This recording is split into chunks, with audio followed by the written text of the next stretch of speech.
we? Oh, where are we?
I don't see people. Oh.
Ah,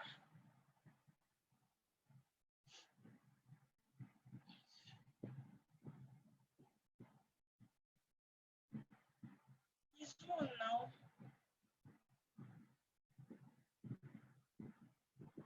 It's on in progress.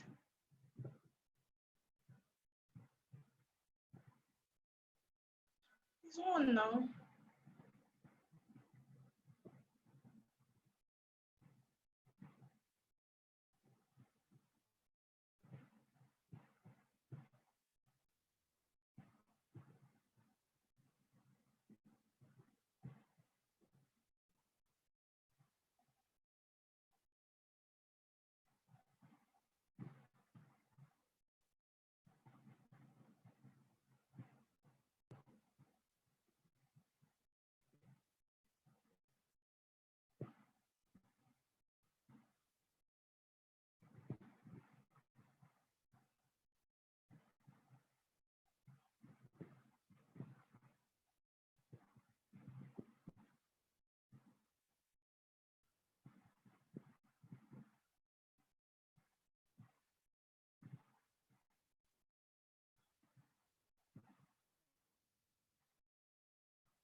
going already now.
I don't agree though.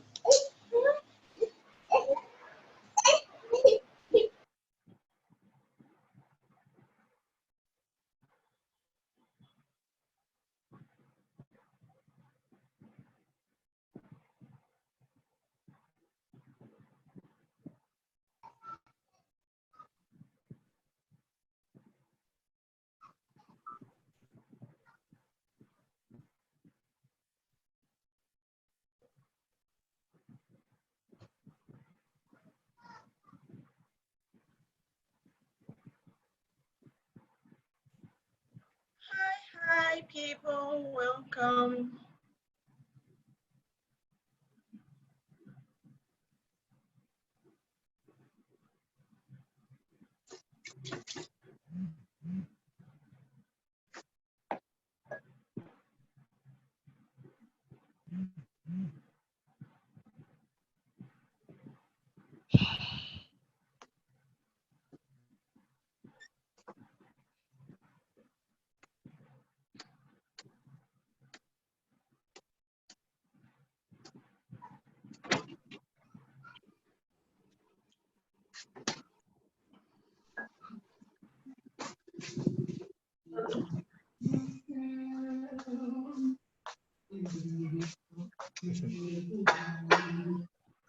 Hi, Priscilla. How are you?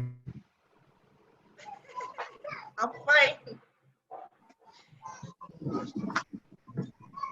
You look so happy. Yes, I am. I am All right, happy,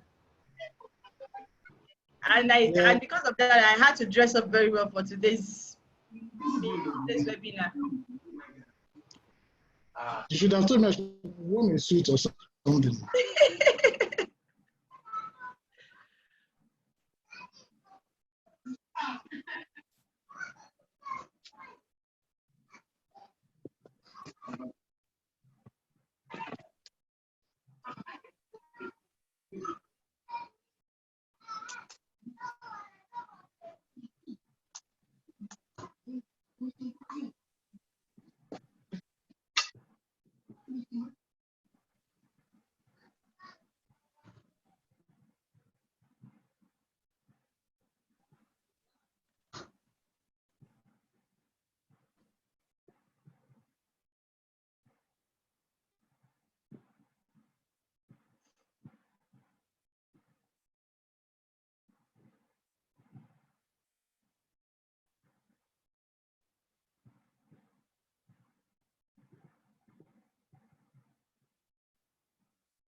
Let me share screen. Hi, Bruno. Can you hear me? Yes, I can. Welcome. Okay, great. How are you? I'm fine. Okay, fantastic. So sorry I'm late, and the internet's been It acting up. haven't actually started, Seb. We haven't actually started. We are still trying. We had a problem with the link. So did you Okay, get a new link, or was yeah. it the link that was sent to you you used? No, I'm glad to see another link again just now, not long ago. So Dami, I think you sent a wrong link. You sent the wrong link because the link that I had to look at the link again. I think you sent the wrong link. But it's fine. It's okay. But we're here, so we'll just admit few more people and we will proceed. Okay, that's fine. Just need to let me know when I'm gonna start.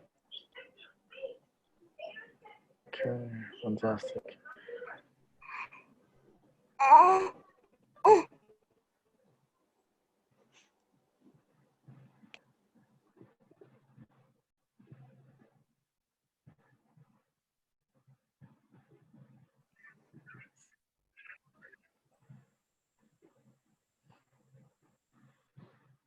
I think we lost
PM. Another lecture at 4 PM.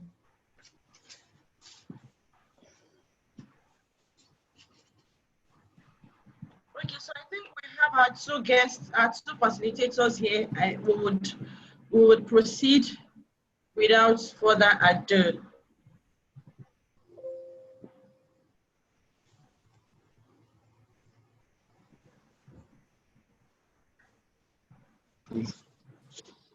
Proceed effectively with this because for some reason, as this started, the internet has been fluctuating at my end. Wow. Maybe it's my maybe it's my hair or my beard. I don't know. Because like I was telling Momuni, since this whole stay-at-home thing started, I decided not to cut my hair to my beard till it's all over. Well, I think you look good with it, like this. I think you look good this way. Really? Yes. Okay. one of my bosses sent this picture too, and I said, I think the bed fits you better. You look better with it. I'm sure maybe it's just an opportunity for some of you to have like a second look, try it out and see if it fits, and then you continue with. Yeah, beard gang type of thing, so that's what we're working on. All right, so good afternoon, everyone, and thank you for having me. Sorry, over here. How many minutes? I'm sorry. Okay, go ahead. Okay, good afternoon, everybody. Thank you for being here. Thank you for always eager to learn and for us to fill our knowledge bank. I'm so grateful and appreciate everyone. And apologies, we are starting late. Sorry about the error in the link. We're so sorry about that. I think it's one of the things that comes with technology and trying to adapt with it. So we keep we keep upgrading ourselves and getting better. So and like we discussed earlier this morning, and just trying to say we should all. So the importance of doing this is not just for us to keep learning, but it is for us to actually put into practice the things we are learning. Because I mean, if we keep learning and we are not doing anything with what we have learned so far, right? Then there is really there's no point doing this all the time. We've had like how many webinars now, and we keep discussing in the community on a daily basis. So if we are not putting into good use the things we are learning, then there's really no point, doing this. And the truth is, we can't over prepare. We have to keep preparing. We have to keep positioning ourselves so that we can take advantage of the opportunities around us. Like I said on Wednesday, I had every reason not to show up for that Wednesday webinar. I had 2 webinars that Wednesday. I had every reason not to show up. The screen of my phone got broken, damaged, and everything.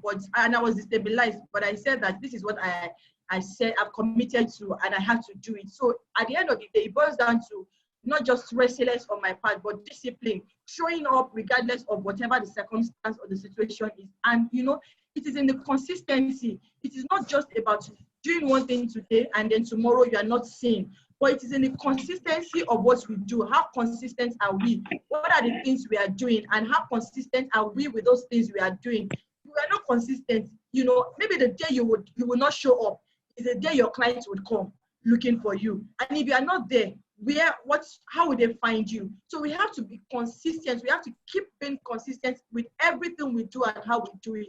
So that's important. And today I was really, really happy about, the feedback I read on the group today and the ones that were sent to me. I mean, at the point I was almost shedding tears. I was like, wow, this is really, really good. So I'm happy that we are, even if it's just one aspect. I am not good at everything. Believe you me, when it comes to journaling, I've been trying to start my journaling exercise. But today I am there, tomorrow I'm not there. But that one that I am good with, I stick to it and I do it very, very well. And I ensure that I get results in it. And I'm getting amazing results in it. So it's not, so please don't let us see it as from the aspect of Busola is trying to stress us, or Busola is too hard, or Busola is, too disciplined and all of that. It is for our own good. All these things I am trying to help us with. I have gone through it and I went through it the hard way. I have had to pay people to mentor me. I have had to pay people to coach me.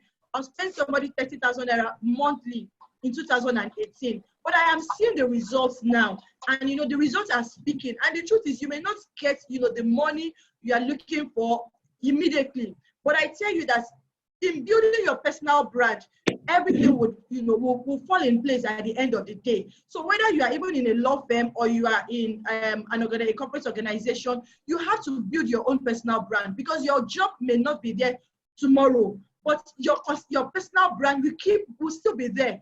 And you can write on that, your personal brand, to become whoever or whatever you want to be. And it would speak for you. It would help you in all the things you want to do. So I just want to crave our indulgence that please, don't see it as Busola is being hard, but just see it as we are all in this together to become better professionals and to become better persons. So I want to appreciate our facilitators for today, Mr. David Silotu. He says that Busola and Mumuni are always blaming as if I'm not a part of the community. But it's just for us, it's just for us to appreciate you and to ensure that we're not taking you for granted and that we value you as a valuable member of our community. We're privileged to have you. I also want to appreciate my very good friend, Mr. Debo Ajayi, for accepting to do this at a very short notice. I know I keep reaching out to you people at very, very short intervals. Please forgive me. It is when the idea comes, I want to execute immediately and to be sure it's going to work or not. So I just go into execution mode. And that's why it looks as if it's always a short notice. But thank you for always being there and for being available to me. And I can tell you that Mr. Ajayi is somebody that you should listen to. It was just this year, God opened my eyes to. He's been in my network, he's my very good friend, but I was just far away. And that's one thing I learned yesterday. Somebody said that the things we need or the people we need, they are within our community, they are within us. We are going outside, looking for people outside, but the people that would help you get to the next level or to achieve the next thing, they are within our community, they are within our network. We only need to open our eyes to be able to see these people, and to also value, the potentials within them. And before you know it, we'll be able to tap into the opportunities they have. We'll be able to even leverage on, their own community and, their skills. So thank you so much, everybody, for being here. And I would hand over to Mr. Davidson Oturu, who would take us first, and then we would have Mr. Debo Ajayi come in later. Thank you. All right. Thank you, Busola, for that. Thank you, Busola. Yeah, for the introduction. Hi, Davidson. Davidson. Good afternoon, sir. Hi, Debo. How are you? I'm very fine, thank you. So I think we'll have Oturu take us first. Then we will now proceed with Mr. Ajayi. Fantastic.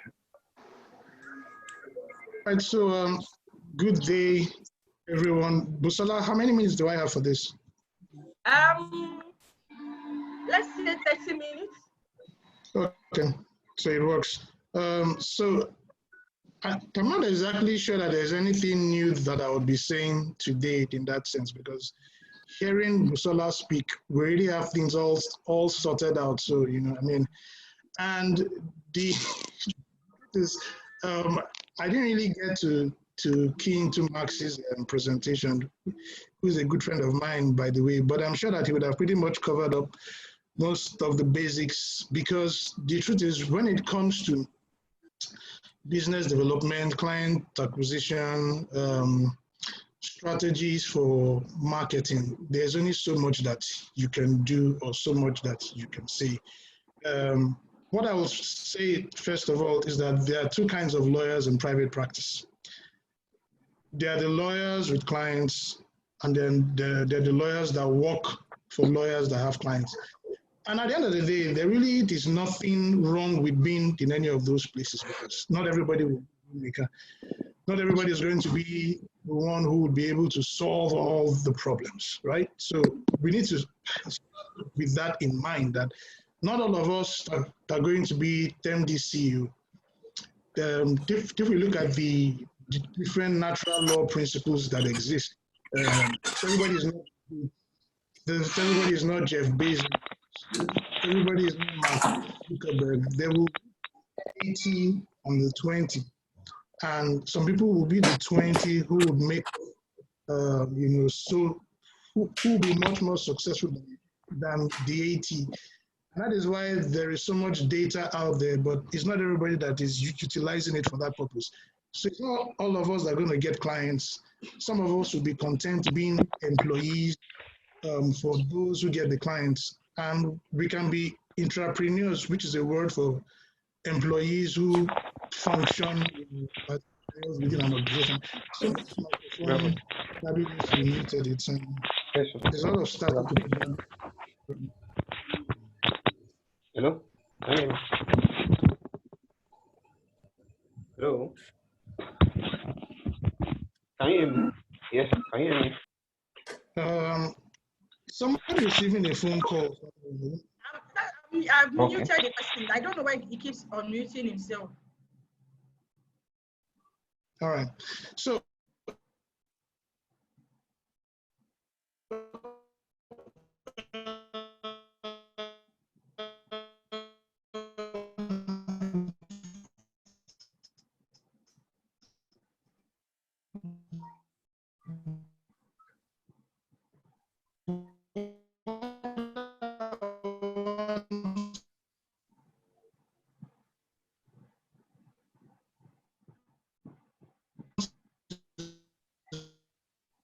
Wow, I think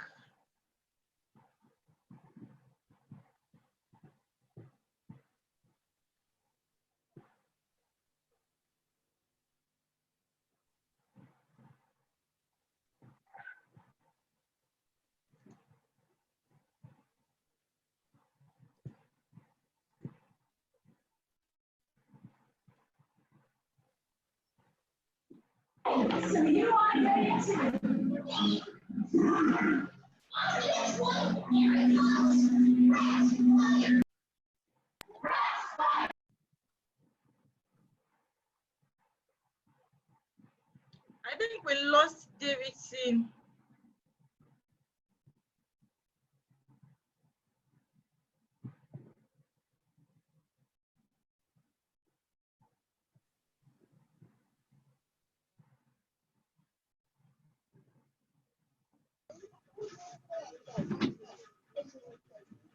Tell me, please, can you reach him? What is it, ma'am?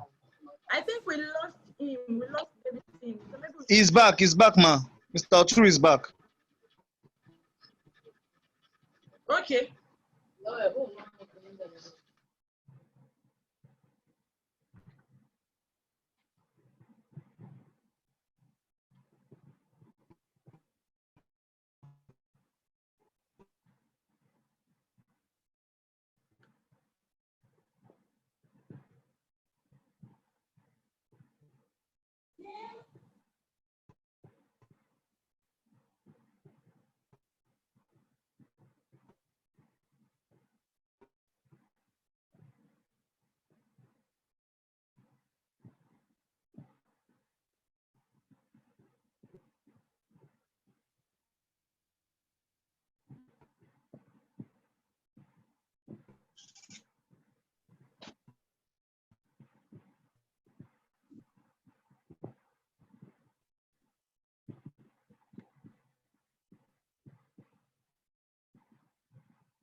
Looks like Mr. Oturu is off. Yes, I think it's okay, he's back. Okay, he's back. So, to be honest, I don't know how this is going to work. Why are you not using that mobile internet? Do you want Debob to go first while I try and sort out internet in my end? Okay. So let's have you, Hello? Mr. Ajayi. Wow. Hello. Okay, guys. So let's have me.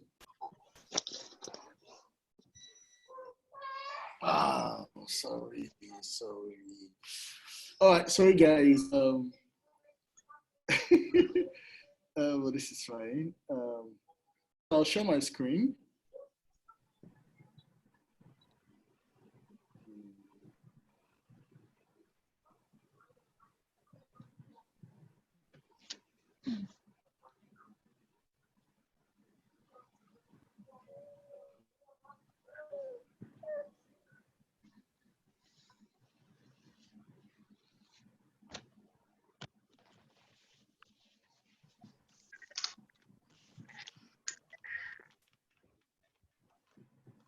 So give me a second. I'm trying to share my screen. Just give me a minute. Okay. I don't know whether it's the location or something. It's crazy. I'm thinking so. Let me turn off the other one.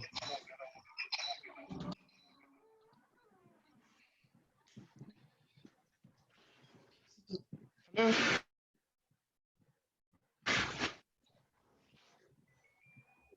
Is this?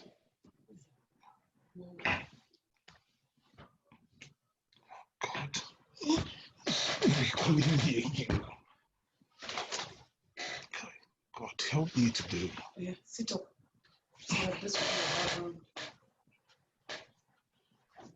Hello? Hello? Hello. Okay, so maybe I could use my phone or something. Maybe that may help. Maybe that may help.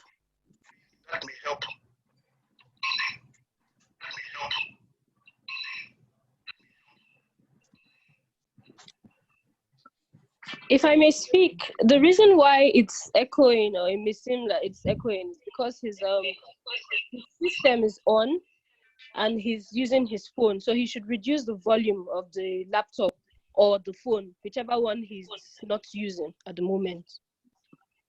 Okay, thank you. So maybe you should do that. Yeah, I've muted the laptop.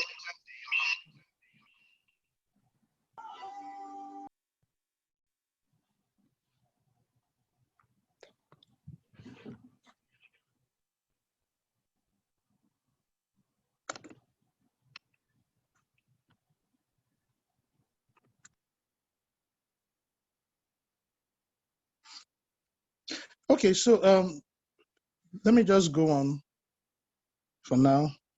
Okay. What I was saying was that there's a lot of information in the marketplace.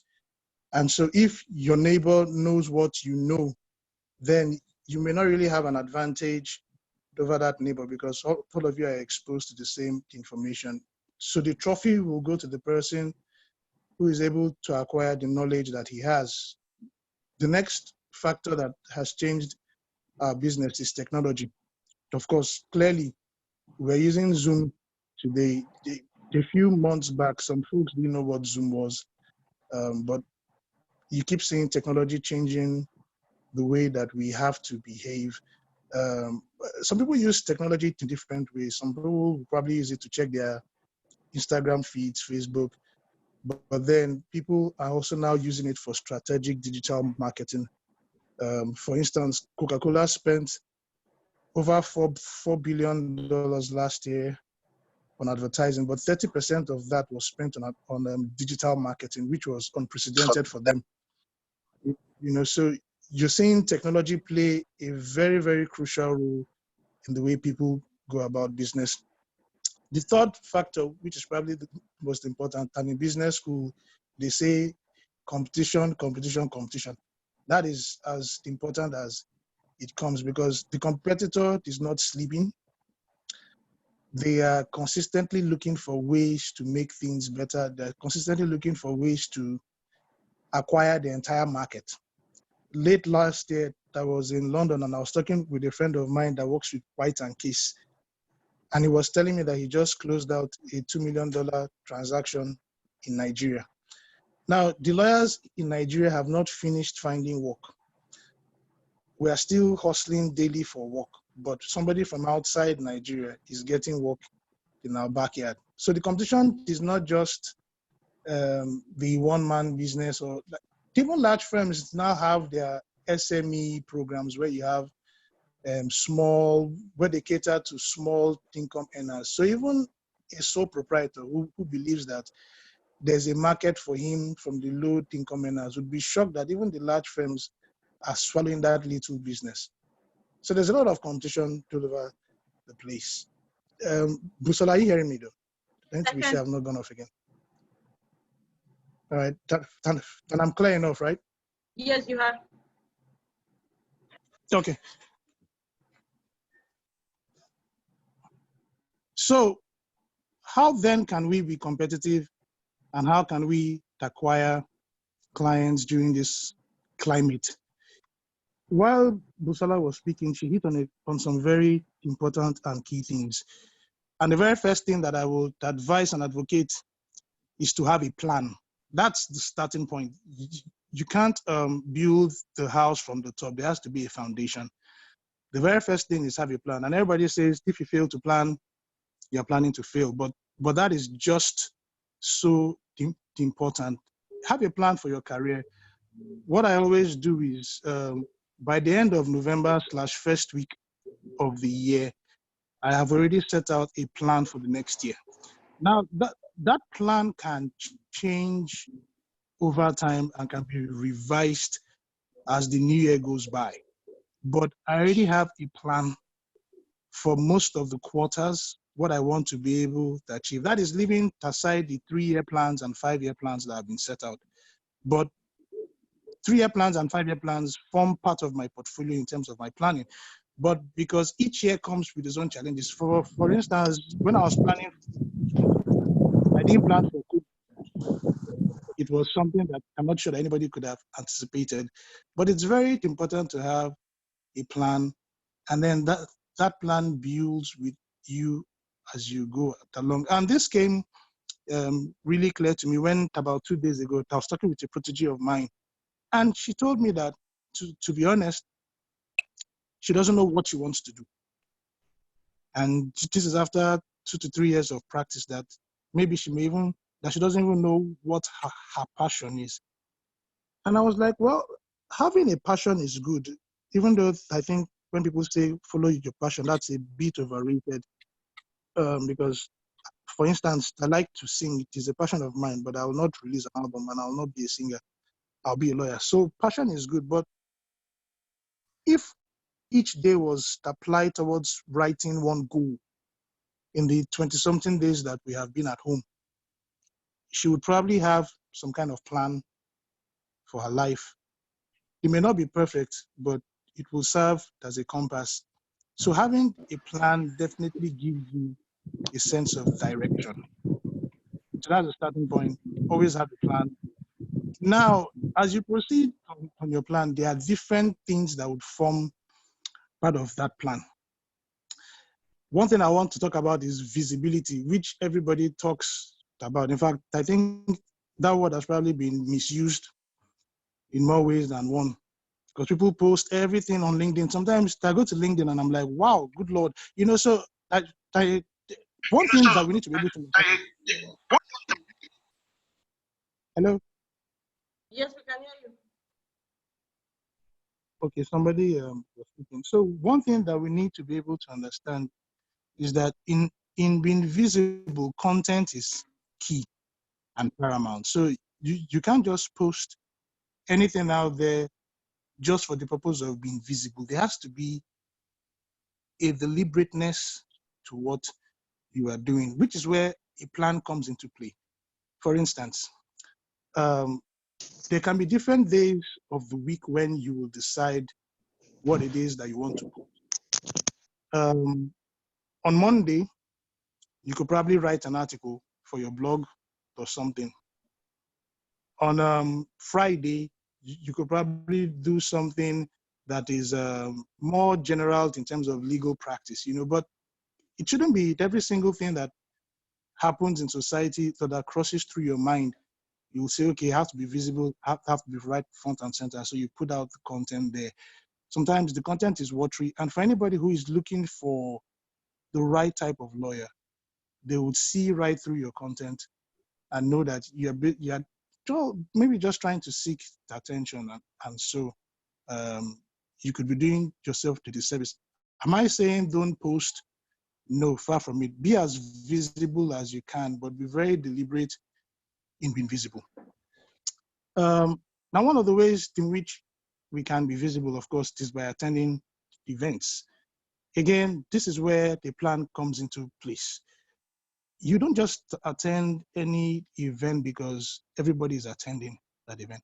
And one thing that you should bear in mind is when you attend an event being organized by lawyers, then everybody there is probably a lawyer, and work may not come out from there. So if you are attending the seminar, to an event, discussions, and different things, know your audience, know your market, have a plan for how you would approach that conference. When I travel for conferences, for instance, I map out what I will do and how I will do it. I'll give you an example. I traveled to South Africa for a conference some years back, and there was someone that I had seen, and I said, okay, I was going to meet this lady and talk to her. So I'm usually a quick read at those conferences, so I can quickly read your name tags. And I saw that her name was Salome. So when we were on the lunch line, lining up to take our lunch, I said, "Hey, Salome, how are you?" She was like, "Oh, that," I pronounced her name so well. I was like, "Well, yeah, that." I actually had a colleague for about 4 years whose name was Salome, so it was very easy for me to pronounce it. And we got talking, and all. And when I got back to Nigeria, I sent her a note saying, "Hey, we met at the line, this, that. Glad to know that you made it back to your destination. Let's keep in touch." But the next email that she sent to me, in remembering, you see, because that meeting on the line was memorable, and we spoke about a couple of other things. Because I also do my due diligence too. I try to read up on different countries, on different things, just to make sure that I do not waste time at those conferences, because money is spent in going there. And when I got back and I sent that email to her, the next email she sent to me, she actually sent me work. And we've had a relationship that goes beyond just work now. We are good friends and all that. So be very deliberate when going for conferences. Determine how you organize yourself.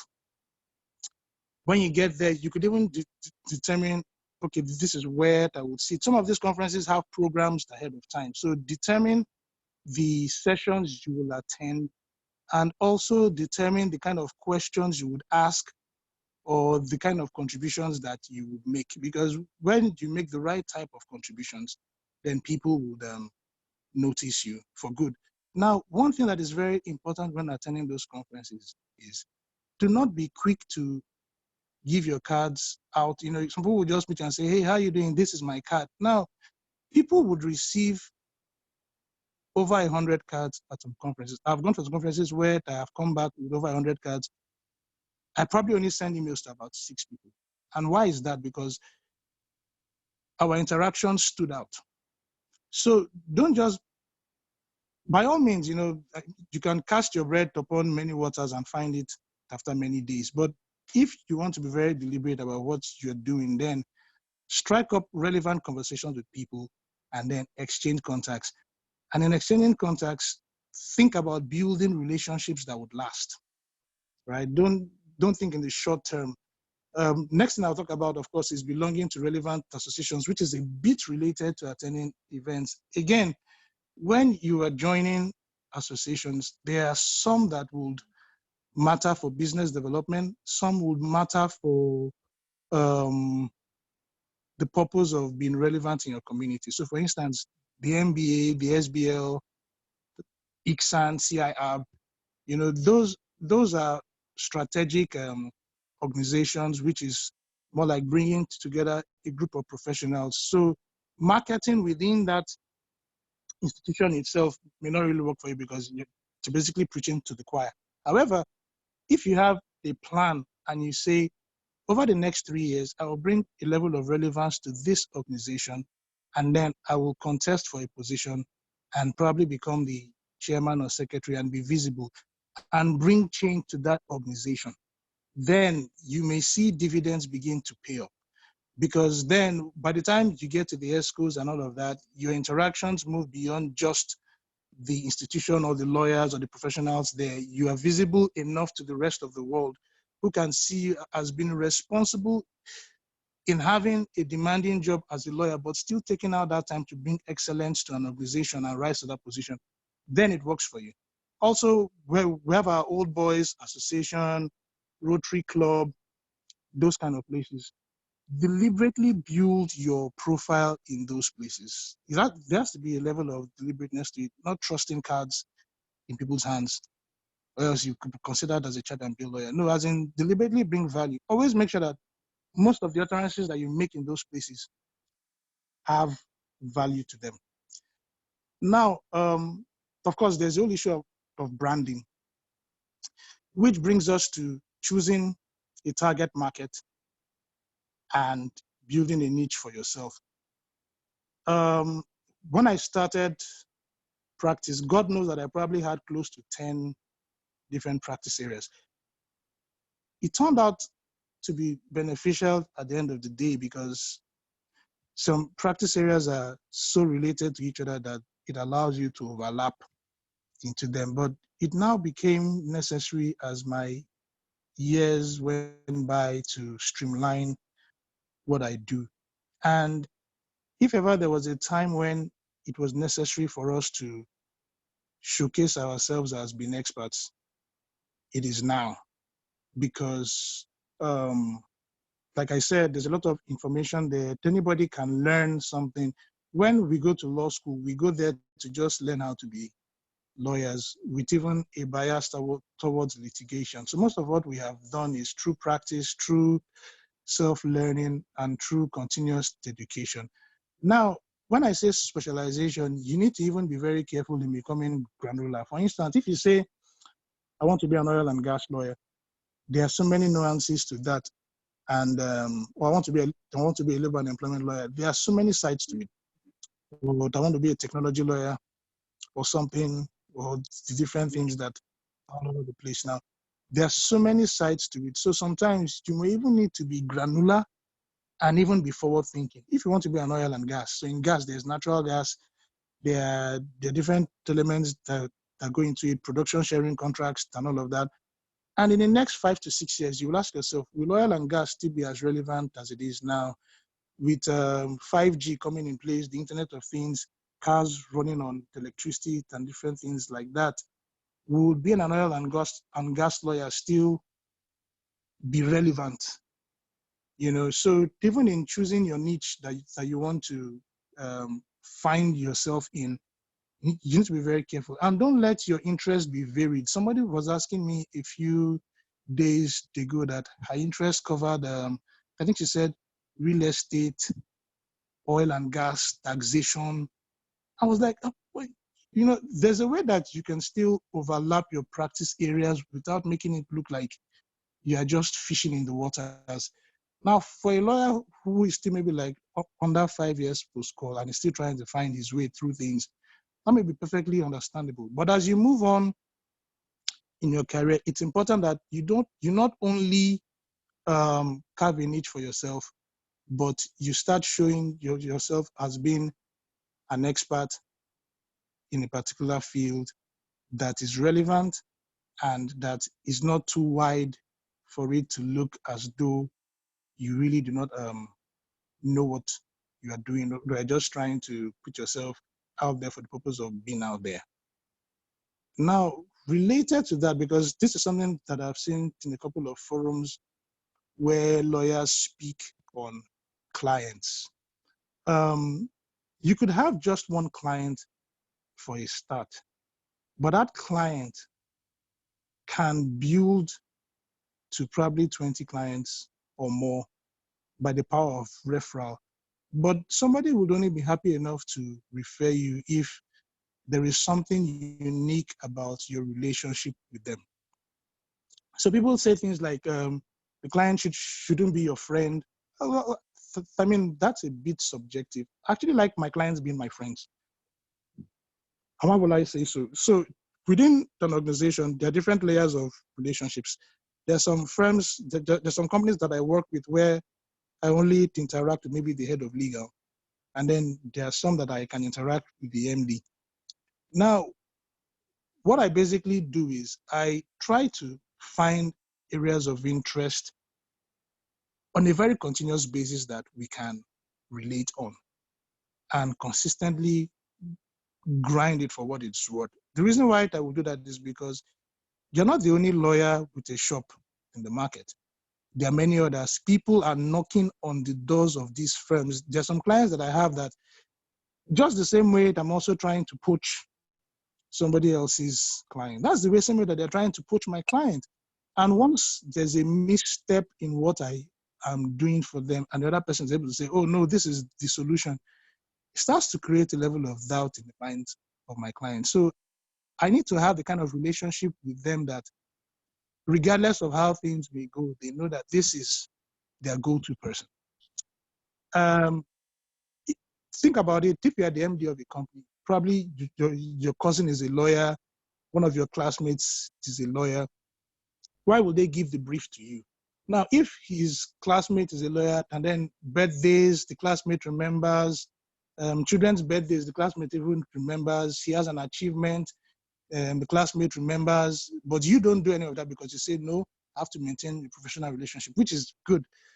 But when there's a transaction and that classmate now says, guy, drop this one for me now, then the MD of that company may, I'm not saying that will happen in all situations, may start giving more work to that classmate of his. Why? Because he has shown that he cares, not just on a very professional level, which again, like I said, is excellent, but you would see that transactions are actually being done at a bit of a friendship/relational level. That friend of mine who works with White and Case told me that there's a club he belongs to in Lagos.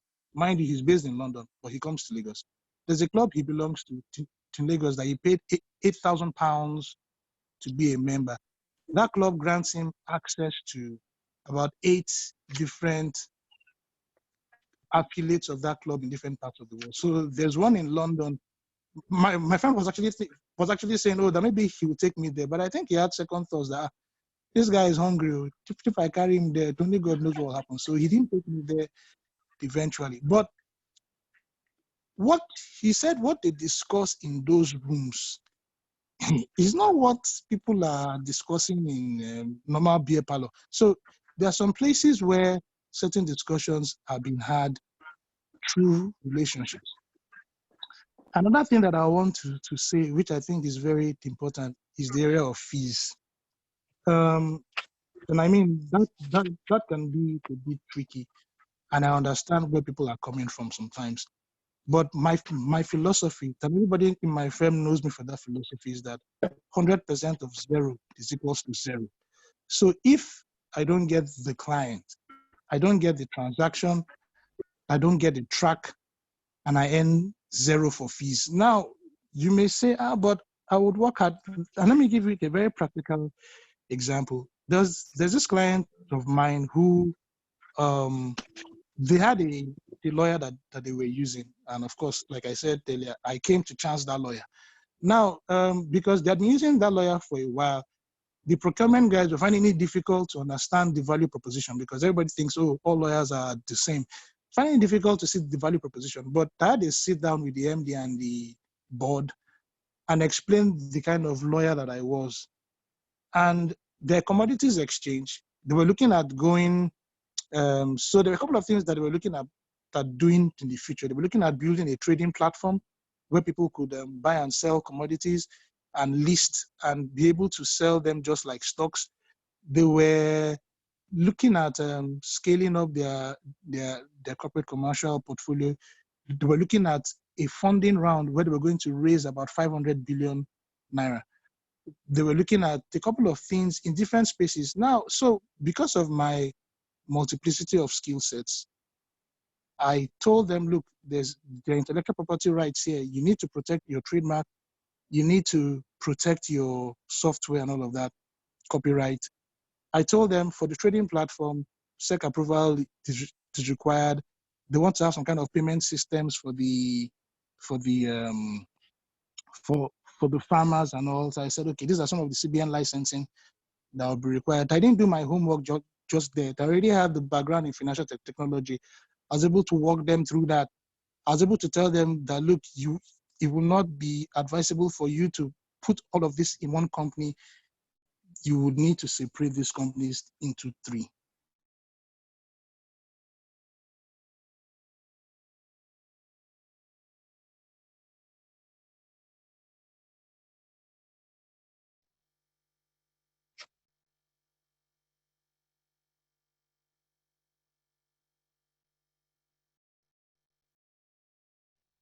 Wow, this was going so well. What happened?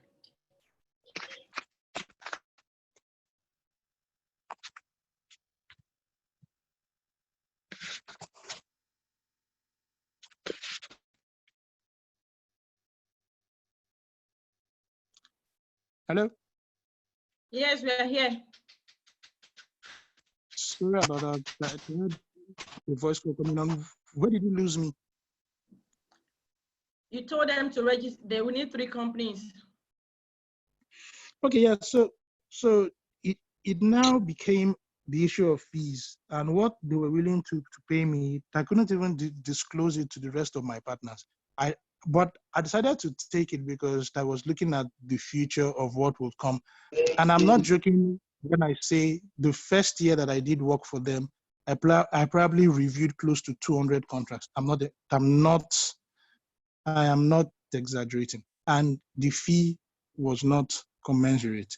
But I had seen the future of what they wanted to do. Of course, when it came to the funding round, I charged them separately for that, which they paid handsomely for. And by the time the new year came, and now they want to do a Series B funding round, they want to set up those two companies, they want to register their IP rights. I gave them a fee, and they were happy to pay because my value had shown through. So sometimes being rigid on the fees may end up being a case of 100% of zero is zero. Do I still have time? Yes, you do. Okay. Now, one thing I want to say that is very, very important is to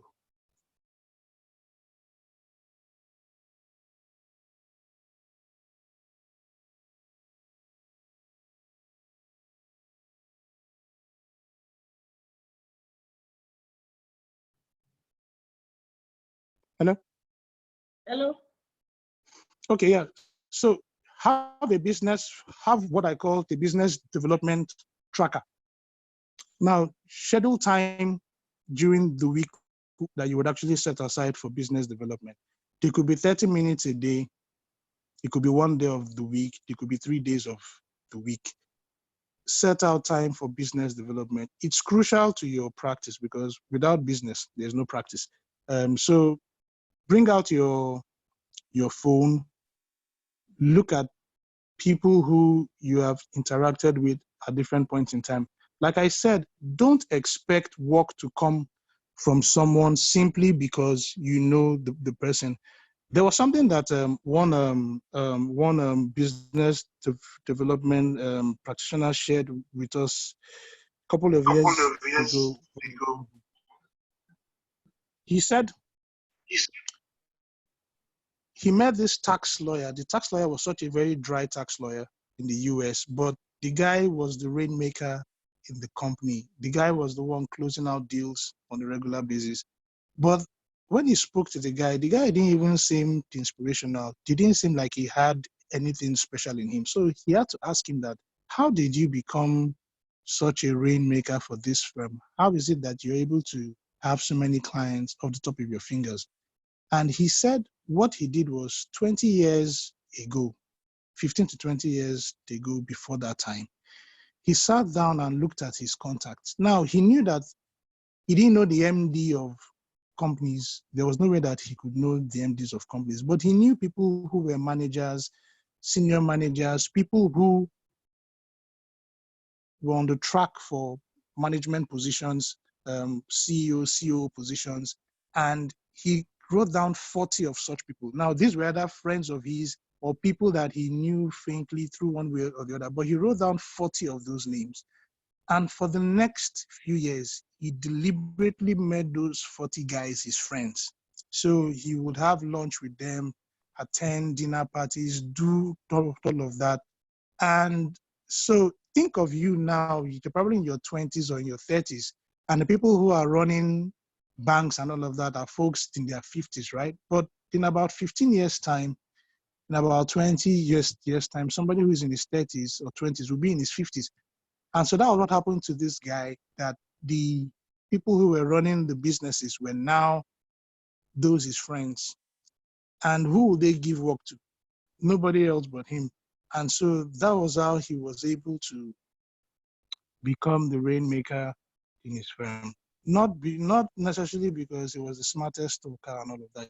He had just learned how to cultivate and develop relationships. So schedule this in your diary. I mean, whatever works for you. It could be once a month, but by all means, make sure that you're touching base. Now with COVID, we may not be able to do flesh to flesh for a while, but just have that at the back of your mind. For those who have the resources, from time to time, you could have small gatherings, where you just invite a few friends, exchange drinks, to invite a few clients, let them see the different practice areas that your firm is involved in. One thing that I do not usually advise is to be a sole practitioner trying to do everything. It really doesn't work. So let them see the broadness of your practice.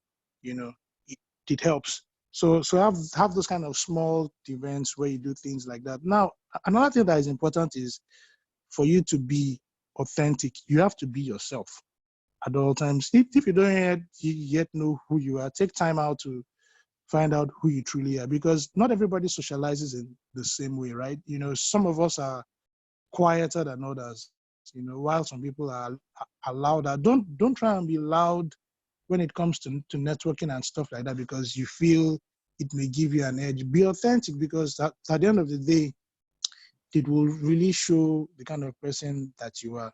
Whenever you attend any event, make sure that you send notes at the end of that event.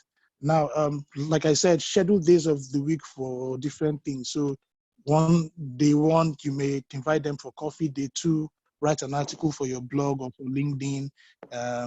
Day three, send out emails to your clients, just, you know, finding out how they're doing. Of course, that doesn't have to be every week. They wonder whether you're stalking them, you know, and then just have different touch points during the week. Now, what do you do when all these different strategies do not work? Because some people will say, hey, but I'm already doing all of that now. I'm already doing this, you know, and I'm not seeing any change. Like I said earlier on, it's not everybody that's going to succeed immediately. Some things take time. Some people have been there before you got there, and they have been able to gain equity in the system. So you do not discard what you are doing now because you feel that it is not working, except if you realize that you are not just doing it right, you know. But again, you have to be flexible enough to realize that what may be working for A may not be working for B. So sometimes you may need to reinvent yourself. You need to watch the markets and see where the changes are in terms of the practice, in terms of your location, and in terms of what you are doing. Somebody that is in Warri, for instance, now cannot be trying to practice like somebody that is in Lagos, because the needs of the Warri community is not the same as the needs of the Lagos community, and vice versa. So you need to be able to study your market and know when the changes are coming, you know, and be able to latch onto it. Especially now when everything is basically being done remotely. So everybody is beginning to replicate and duplicate what other people are doing. What can you actually do that would stand you out and be authentic? So if it means having to reinvent yourself to fit a need that is there, then be willing to do that. Be willing to take up courses. We already know this, and thankfully there are so many platforms now that affords us the opportunity to take those courses and learn so much and be exposed to a large amount of knowledge and fill gaps. They are so all over the place now. You can even learn things like coding, you know, which could make you sort of relevant to the tech space, and not just be providing legal services, but actually be solving certain types of problems that go beyond just law. I think I may stop here for now. Busola. Okay. Are you able to hear me clearly? Yes, yes, and yes, we heard you very well. And for me, I took notes on several things that struck me, and off the top of my head now, I'm thinking, okay, I have this network. Like I said at the beginning, that, you know, like Mr. Ajayi is also someone in my network that I didn't pay serious attention to till the Holy Spirit opened my eyes. So as you were talking, so I was just thinking of the several groups that I am in, and, you know, the wonderful people there, and I'm just saying, okay, now I'm going to start reaching out to all these people and, you know, checking up on them. So yes, we got a lot from your from your discourse. We got a lot from it. Thank you so much. I don't know if we have questions. We can begin to drop our questions while we take Mr. Ajayi, and then we can come back to Mr. Oturu.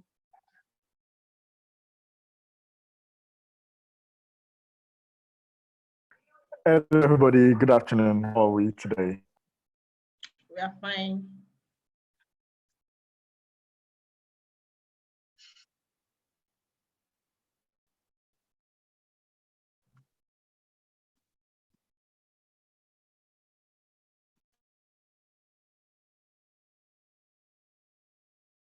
Hello, don't mind me. I'm here, fully here. Taking care of a toddler is not a very easy. So I can imagine.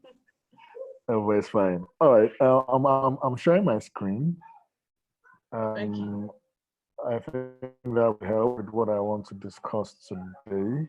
Okay. Can you see my screen? Not yet. It's still in the process of. Okay, screen is paused. Okay. So let me just start. Wait for that. Okay, resume share. Let me see if I can resume share. So my name is Debo Ajayi. Thank you, Busola, for having me. Thank you to the SLB community for coming together. I'm aware that there's quite a lot happening right now. There are so many Zoom calls happening, so many WhatsApp chats. It's almost overwhelming. So I just hope that beyond all the Zoom calls and all the, what's it called now, beyond all the Zoom calls and all the WhatsApp chats and everything, I sincerely hope that all taking care of our mental health and staying healthy. I'd like to say thank you to Mr. Davidson. Amazing session. I mean, just like Busola said she was taking notes. I was just like, wow, you know, and I was listening and taking a few notes down myself. Primarily because there are many things we take for granted. And that is, I mean, I always share that that's really what is the undoing of a lot of people. All right. So invisible now. Can you see my screen now? I'll take a break. Hello? Can you see my screen now? We can't see the screen. Hello, yet. We can't see the screen yet. Not yet. We can't see the screen. Okay. It says you are starting screen sharing, but we can't see the screen yet. Okay, I think the internet. Okay. What's it? Can you? You can't move mine. It's in the back corner. Busola, can I ask for a fast break? Quick attempt to stop here now, just for like 2-5 minutes. Okay, or you can even share the screen with me. You can send the whatever to me. I can share. Perhaps it will go on my own. So I share them, but they don't even give him feedback, even when he makes such comments. But I really don't mind.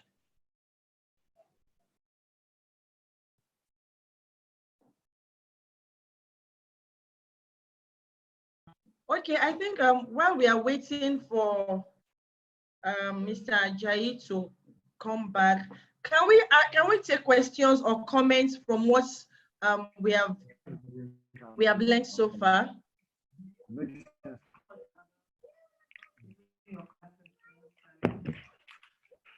Does anyone have anything to say? You can unmute. If you have anything to say, just indicate and I would unmute you so you can share with us.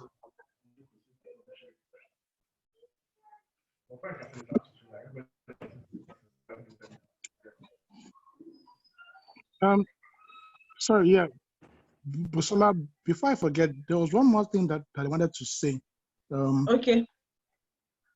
Maybe while we're still waiting for Debo, because I get to have that. People tend to ask me some of those questions, and it may be good to actually share it. So some people work in a law firm where they're probably not getting well remunerated in accordance with what they think they ought to earn, and so they they do not treat the job like it really matters because they feel, after all, how much is this guy paying me?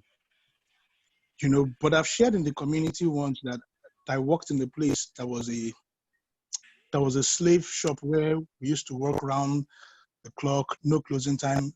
What I didn't share there was that at the time when I was leaving that firm, after having worked there for about 4 years, they were owing me 3 months' salary. So in fact, they paid me one, then I forfeited one in lieu of notice, and then they paid me the last one maybe like months later. You know, but Wow. working under those really tough conditions and having them owe me salary didn't prevent me from learning all that I could. In fact, when I was leaving, the other folks there were so touched. They probably thought that I would be there forever. And I was like, why would anybody in the name of God think that I would remain here for long? But I guess it's just because I worked for that firm like it belonged to me. I was sold out for it. We used to work long hours. We used to work during public holidays. We did so many things there. But I did all of that, and I learned all that I could. Because if you don't do that, you're not cheating your employer. You're actually cheating yourself. Whatever law you learn, you've learned it for yourself. Nobody's going to take it away from you. So prove your value.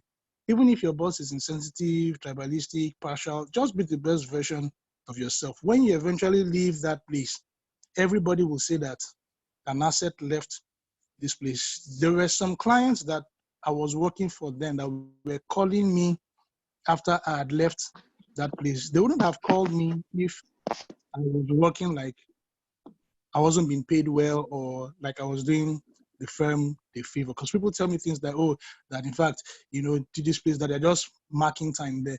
Everybody that sees you every morning shouldn't know that you're marking time, right? As in, like I said, every single thing that you're doing, the transactions that you're doing, the court cases that you're doing, everything is about you.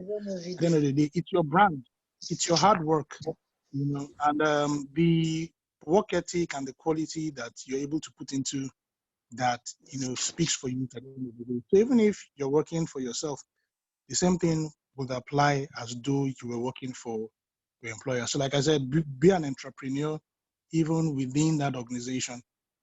So I wanted to say that too. I think it's important. Thank you. Thank you for adding that. And I think it's very, very important. It's actually important because at the end of the day, it's the way we treat other people's business that would also treat our own businesses when we eventually start one. So if we're lackadaisical and saying we are passing time in an organization or in a law firm, and then eventually by the time we start our home, we just find out that habit, we have formed that habit over time, and it will be very difficult for us to get out of. So thank you for bringing that on board. I think this last bit you said resonates with me very well, because at the point, because I felt unappreciated while I was working in one of the places I worked, I started to a bit of laxity started coming in. I said, you know, but thank God that I was quick to realize and, you know, see that aspect of me, and I was able to make amends. I was able to make amends such that I took ownership of the job, and I started to do it as if it was my own job. And I think, again, it has helped me in my own practice and in running SLB. So thank you very much. I don't know, do we still have Mr. Ajayi here?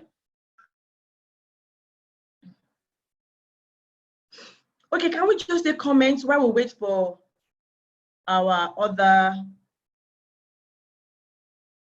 facilitator? Can we take comments? What have we learned so far? So Ada or Noble, please, I would like to unmute you so that we can take comments from you. Thank you. Ada, you're unmuted, please. Let's have comments from you.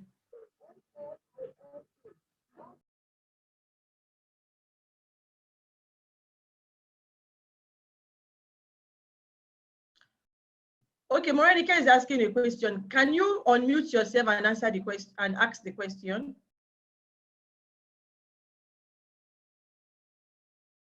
Morenica Ojo.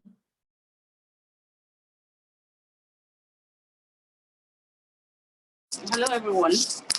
Hi. Good afternoon.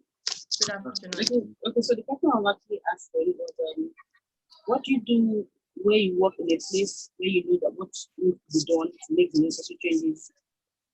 For Sorry? the benefit? Wait, that's not clear. That's not clear. You're not clear. Okay. Okay, maybe because I'm reading, let me just say it from my head. Because I've already typed it and sent it to you. So let me just, okay, so you work in an organization where, you know, you really desire that certain things be changed for the benefit of the organization. But those you work with, they tend not to see it, and you know, somehow, I don't know, are you getting me? Yes. Right. Okay. You know, there's so much that can be done for the organization to make it move forward, as it were. But those you work with, especially the decision makers, they don't really pay much attention to those changes, or they don't even, maybe they don't see a need for it, and they are not what's it called? They not like they don't see a need for the changes, but whatever it is you bring or the suggestion you try to make, they're not proactive about it. They just let it be, you know. So, and in that kind of situation, what can you do as an employee aside resigning? Because I'm sure that's the next thing any other person would think. But somewhere I just feel it's a place where I've benefited so much, and I wouldn't want to just allow things go the way they are, knowing that, of course, I know there's a way you can actually get things done. So what can you do in that kind of situation as an employee? Over to you, Mr. Oturu.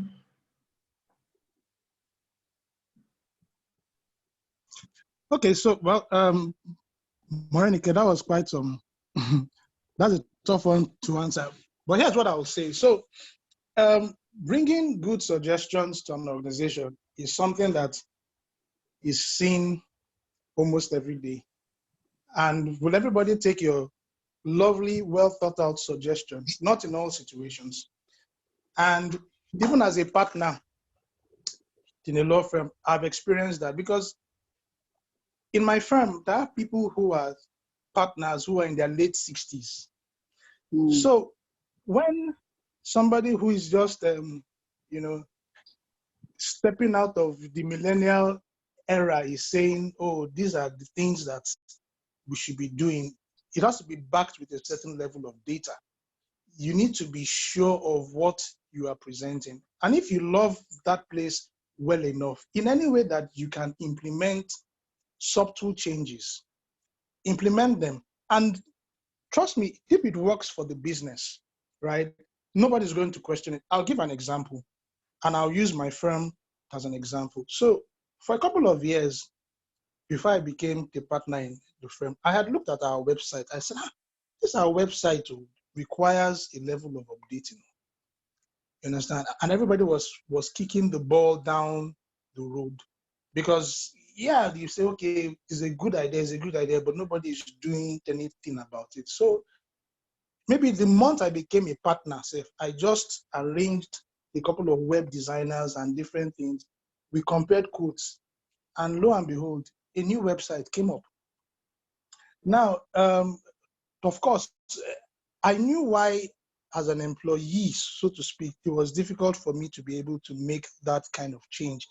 But nevertheless, I was speaking to some of the partners. And so when the time was ready, it was easy for them to see the value proposition, because by the time you compare 4 different websites and compare your own website, you will know that there are different things that people are looking for now: usability, ease of moving around, and your own is looking like something that was when the internet just started. You know, they will be clear to show the value proposition behind what you are doing. And one thing I also tell people too is be armed with enough statistics to show that, look, Mr. A is doing this. This is what is coming out of it. Mr. B is doing this. This is what is coming out of it. We are not doing it. So if there's a market that is out there, we are losing out completely in that market. What do we have to lose more than what we are losing now if we do not make that change, and preach that gospel? But like I said, if you're dealing with a baby boomer and you're probably a Gen Z or a millennial, it's going to be hard. And eventually you may just have to resign, either to a place where they understand it, or to go and start your own law firm where you can implement what you want. But what I would say is, let there be a value proposition. Let it be clear with statistics and everything that, look, some things need to be changed. And they just may change. So I can't say that they will change because I can't work on the minds of those folks, but just present the value behind it with statistics. That could work.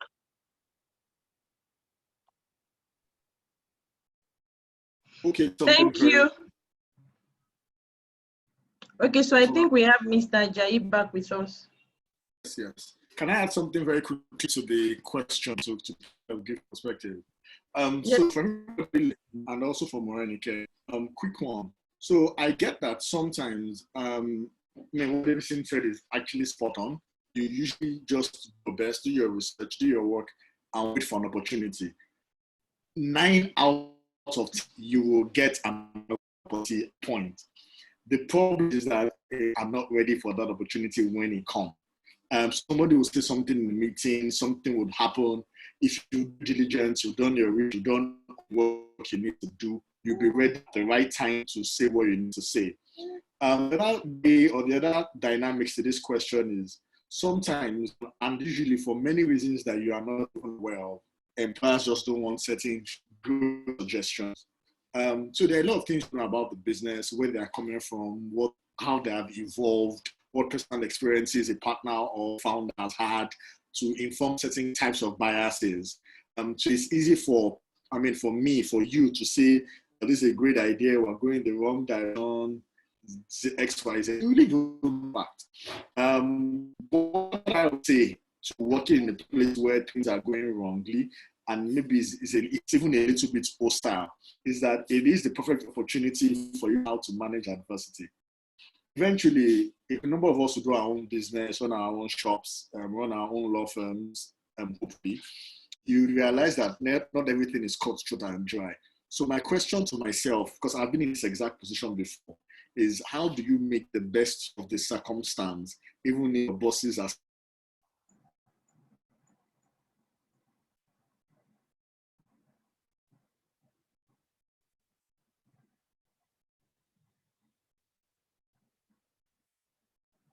okay, sorry, I have been logged out again. Oh.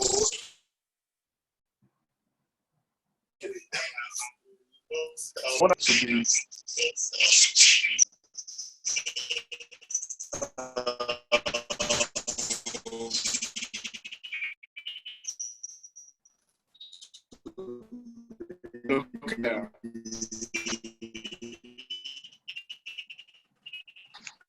Okay. Ouch. Are you clear now? We can hear you.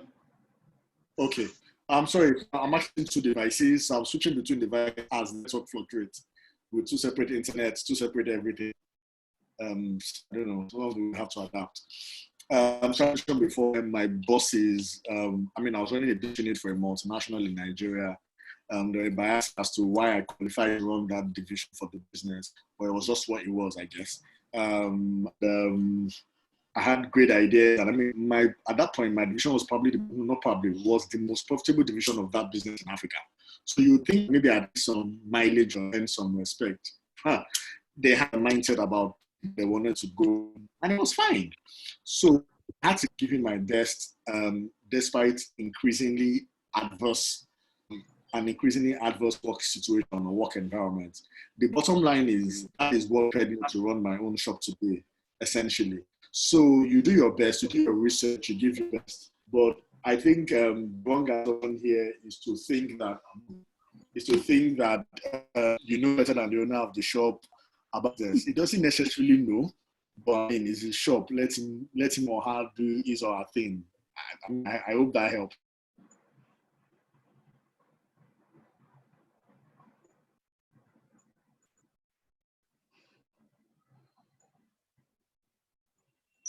Hello? Hello? Can you hear me, sir? We can hear you. Okay. I'm sorry. So I'm switching between two different devices at the same time. Yeah. Okay. So yeah, I think I've answered that question. We can continue now. Okay. So can I go on? Yes, you can. Okay.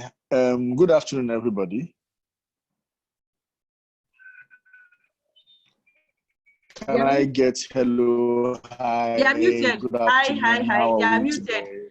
They are muted. Oh, they are muted. Yeah, I can see that. Hi. Mr. Davidson, good afternoon.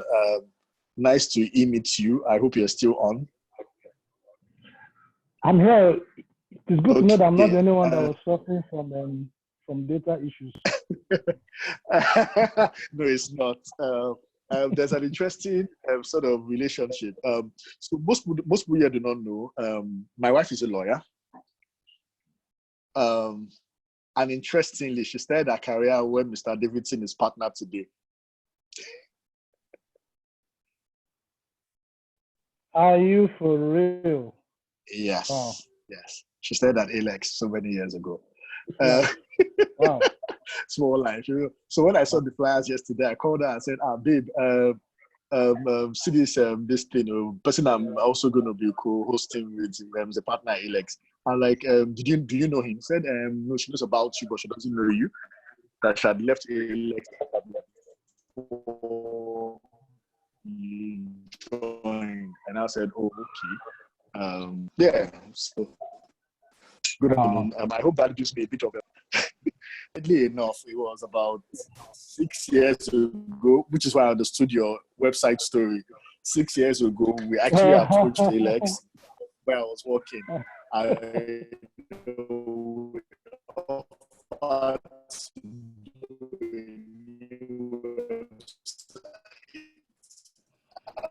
that didn't go anywhere. 6 or 7 years ago. Yeah.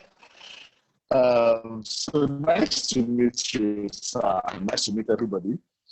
I wanted to share my slide, but unfortunately, the internet on my laptop has been fluctuating rather badly. So I'm not able to. What I'll do is I'll send it to Busola so that everybody You can send it to me now so that I will share. I'll You can just send it to me now. mail my slides to Busola. Sorry. Can you send it to me now so that I will share it? Everything that Mr. Davidson said is spot on. I run a communication. Okay. Let me just do that. Do you have so what's your Gmail address? I'll send it to you on WhatsApp. I'll send it to you on WhatsApp. I think that's faster. Hello. I'll send it to you via WhatsApp.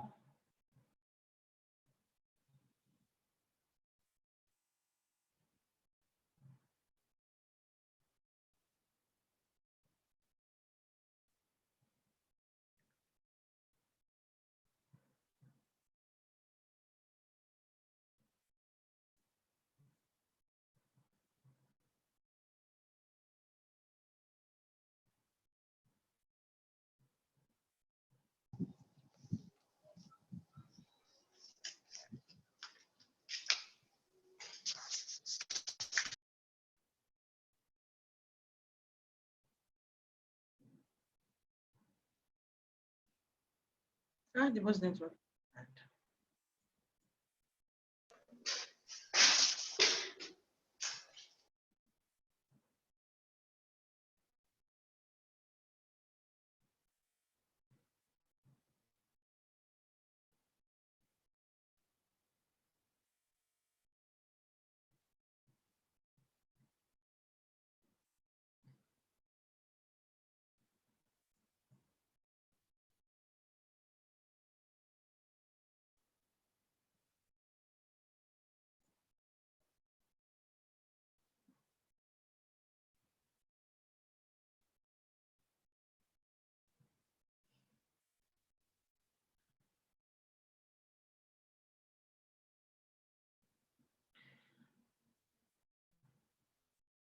I'm sorry, the network is actually bad. We don't know.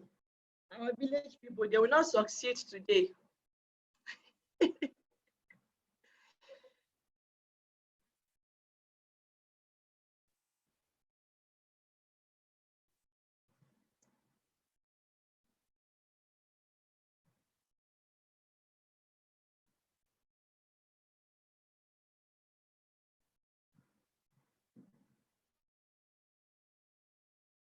People should port to Nine Mobile. Nine Mobile is the best network service provider. I'm sure Mr. Otsuru will agree with me on that. Is that me? I don't agree. Mr. Otsuru, don't say that outside though. You know why you should not say that though. Because they're my clients, Abi. It doesn't matter. They're not giving good service.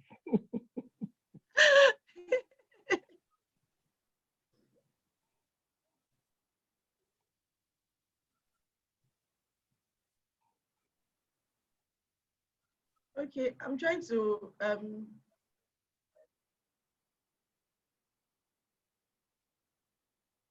so just a minute, I'm trying to share the slides from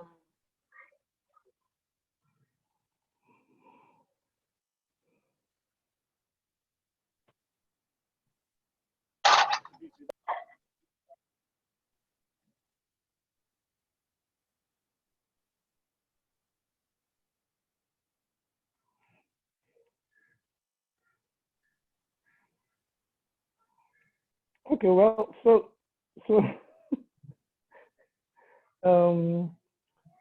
is Debo able to make it back, or? I think yes. I'm trying to open his slides and share with us. Okay.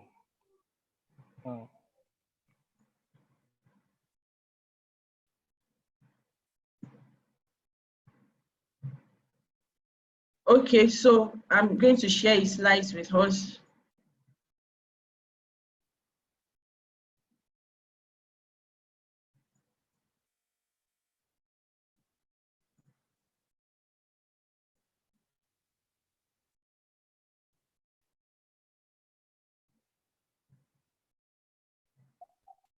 Hello.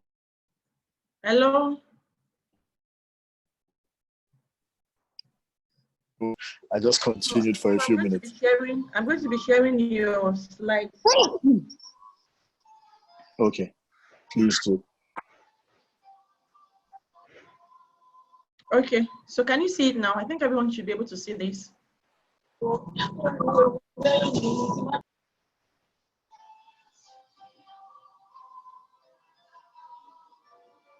Okay, great. Sola, now you're a moderator. A lot of it is introductory and just some basic concepts. If you can help me go to 10, it would really help Okay. so that they can. Great.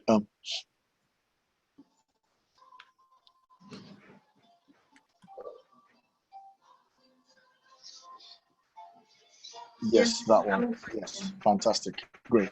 Okay. So what I want to do is give a framework to how you can strategically and deliberately grow your business. So in our marketing communications company, the company I currently run today, a lot of people have come to me and they've asked me, they've said to me, you do a lot of marketing for a lot of different organizations.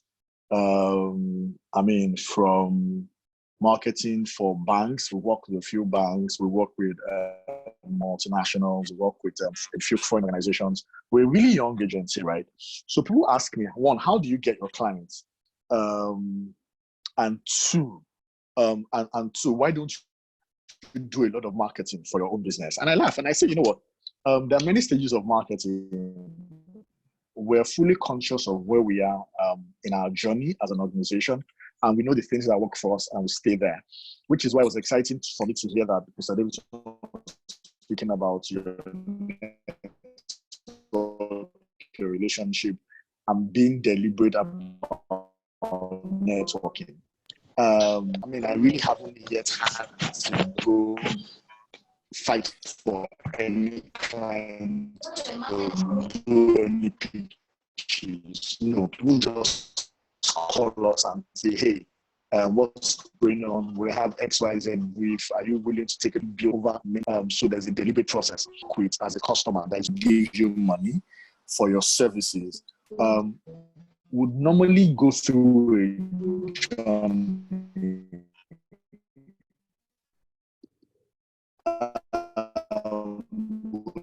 a normally go through a journey, right? So you're just going to walk up to a stranger on the streets that is wearing a wig and gown and say, would you help me draft a contract to acquire another WhatsApp? Mark Zuckerberg, for example, you own Facebook, right? You're about to acquire WhatsApp, you need to draft a contract. For some reason, the lawyers used in the past are not available. You will see someone approaches, draft a contract to acquire WhatsApp. That's never going to happen. Better chance at drafting, and is that everyone will give you a process. All right. I mean, it's things in spaces or industry. I like to call it the buyer's journey. Your customer, whatever business transact with you as a legal person, as a personal services provider, the business is set to arrive at you and being the preferred legal practitioner, national service provider.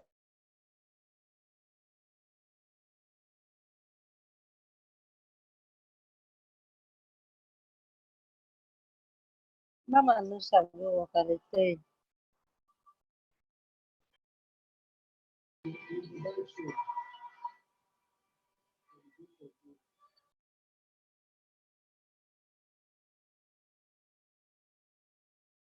Wow. Network is really.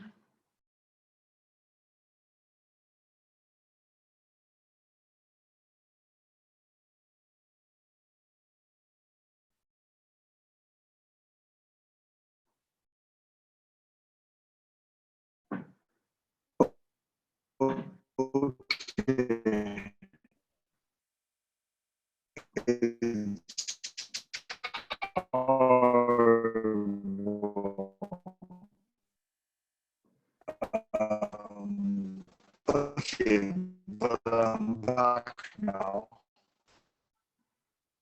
Okay, great.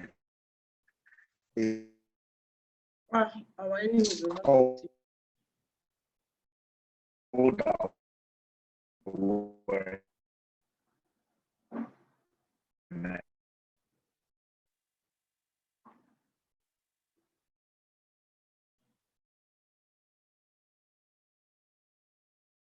Yes.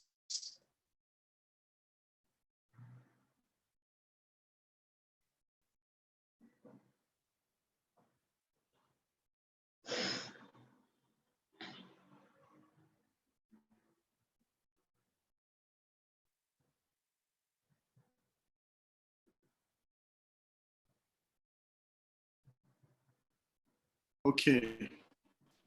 Let's hope that this lasts.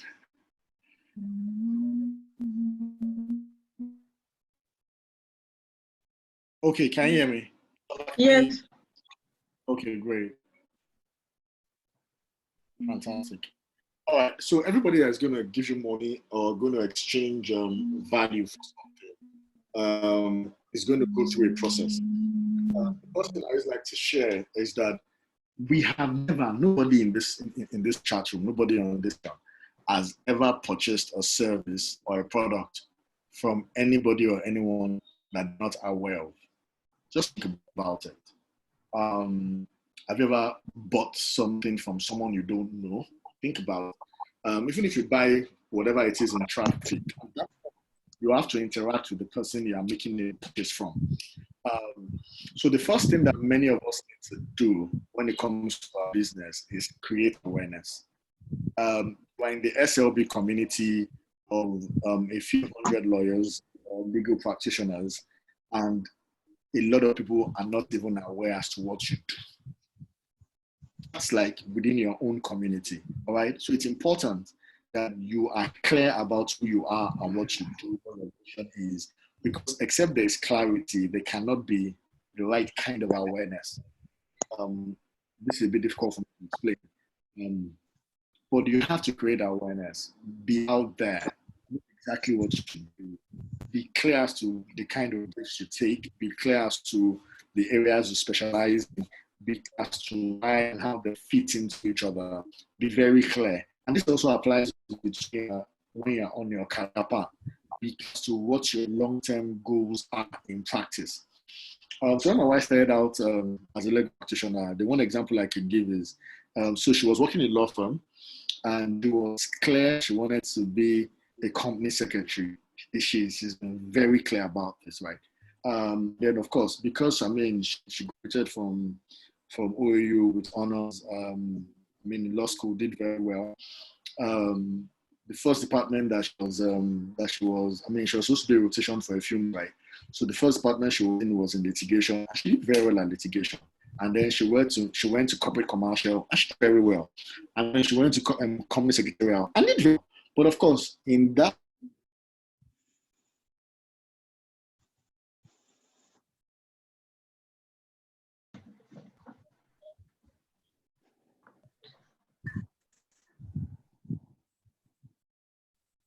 Hello? Yes, we can hear you. Okay. I hope I'm sure of where you stopped hearing me. But in that particular law firm, company secretarial was a very small part of their business. So they decided not to put a good resource in a department where they're not making a lot of money from. That was a very logical business decision. But because of that single move, she left the law firm, because she was clear as to what she was doing and exactly where she was taking her career to. That clearly, all right? So be clear as to who you are, what your vision is, and then begin to create awareness in that. When people begin to become aware of you, and then move to the stage where there is interest. Now, people cannot explore the interest in your business if you're not giving them anything, if you're not providing any kind of value. So here's the thing, right? A lot of us are waiting to get a brief from a client, then we can add value to that client. But the way life works is actually the other way around. So one of the things I started doing was that, I looked at the businesses that we wanted to work for, all right? I looked at the businesses that I wanted to serve. I looked at the industries, and I spent a lot of time learning about industries, right? What they were doing right, the companies that were doing it right, the companies that were the top tier in that industry, and what companies were right, ahead of every other competition. And I didn't even target the top companies as the people I wanted to work for. I had those in the middle to the lower cadre in any industry, right? But I have enough capacity to engage us on their services and all of that, right? So what I said was weekly. So first thing I did was I established a few of the right contacts in those organizations, right? So banking sector, for example, one of the things that we did was we put Sterling. This was 2 years ago. They're trying to grow. They're very proactive, trying to get in the space. They are not a Zenith Bank yet. They're not a GT. They're not even a First Bank, right? But they were hungry. So what we started doing was we took Sterling as one of our targets in the banking space. So we're not our only targets. And we research about marketing for the banks. My research about marketing for the banks was so detailed that I got to the point where I actually interviewed the MD of Sterling Bank about marketing and of GT Bank, about markets, how they were marketing for their brands. I took that information.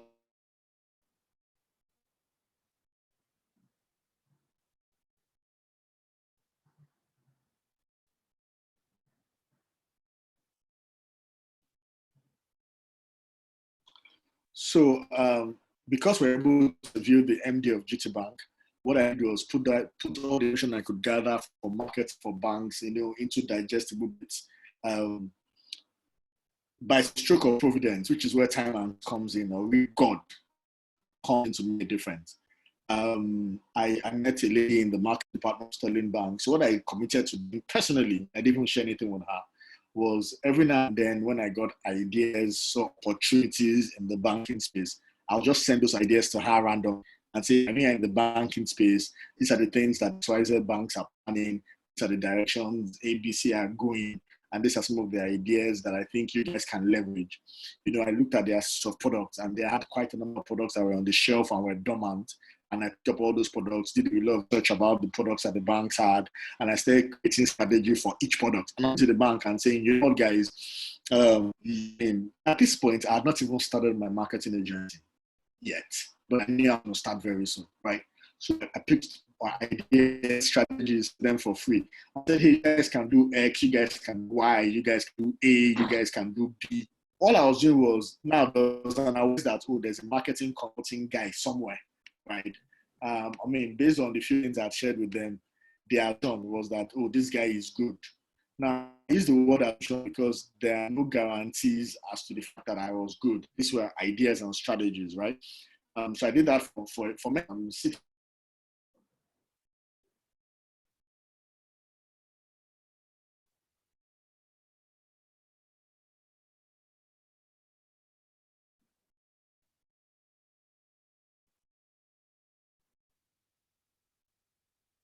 Hello?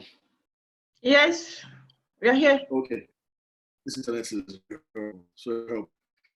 so aside from that, I started sharing my what the bank do differently, right? And this was like a stab in the dark. I was establishing things. The ideas were things like capacity, so there was an awareness going on. And then if you look at the next pyramid, I was creating some sort of interest in what we could do, or argue what I could do, right? So created a bit of interest, right? So what happened with our business? This is very interesting and weird at the same time. What happened with our business was that I had quit my last job. I had started putting in place for new business to start. I had started arranging things. I had talked to one small business that we could start with and grow. I did not have any staff. I did not have any. This was 2 years ago. Making plans, setting things in place, making sure I needed all the tools I needed. I mean, it was right and everything. And then to my official launch date, I still had a week left on my former job. I had a call from Sterling for a meeting. So I did and say, hey,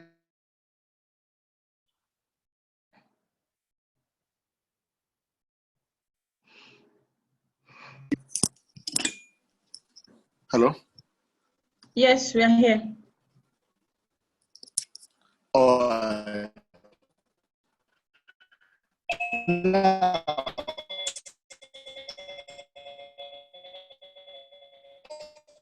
People should port to Nine Mobile. People should use Nine Mobile. Nine Mobile is the best network provider, network service provider. Airtel is the best too. We started now. Is it by advert or by service? Are you also saying this? No, I'm saying number one, honestly. It's just that there are some spots, I don't know, where network just you're faithful. You are faithful. Oh, I am. Father's bad will be here. Okay, guys. The interesting thing is, so I actually get a call from the bank. Who is that person? Please, who is that person from the background? It's nice that not and walk through this process. Hadn't thought of it that way. And then it was someone I never found before, someone I didn't know at that point in time. And Francisca, no, I hear myself. Hello? Yes, so we can hear you clearly now, but we lost you at a point.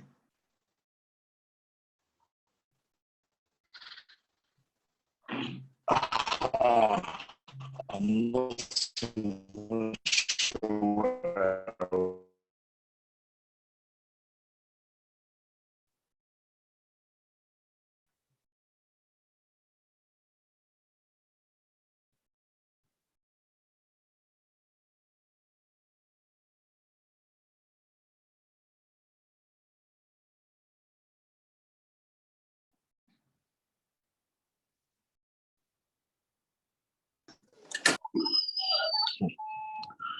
Hey. Okay, guys. I hope I'm clear now. Yes, you have. Okay. So what I'm having to do is I'm having to leave the house and walk out and do this webinar on the road. I know. It is what it is now. I mean, if it was any of my million clients, I would even go and stand on the express. So it's fine.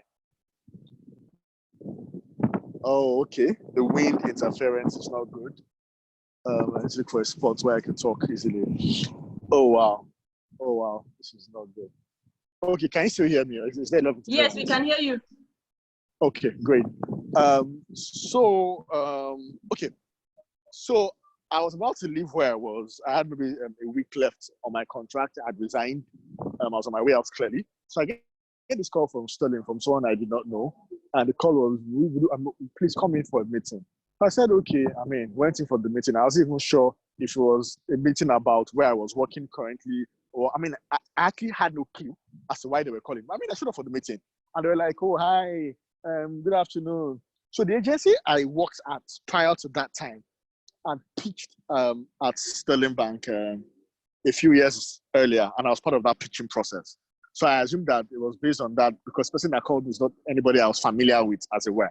So I assumed that maybe that's why they called. They had something to say about that.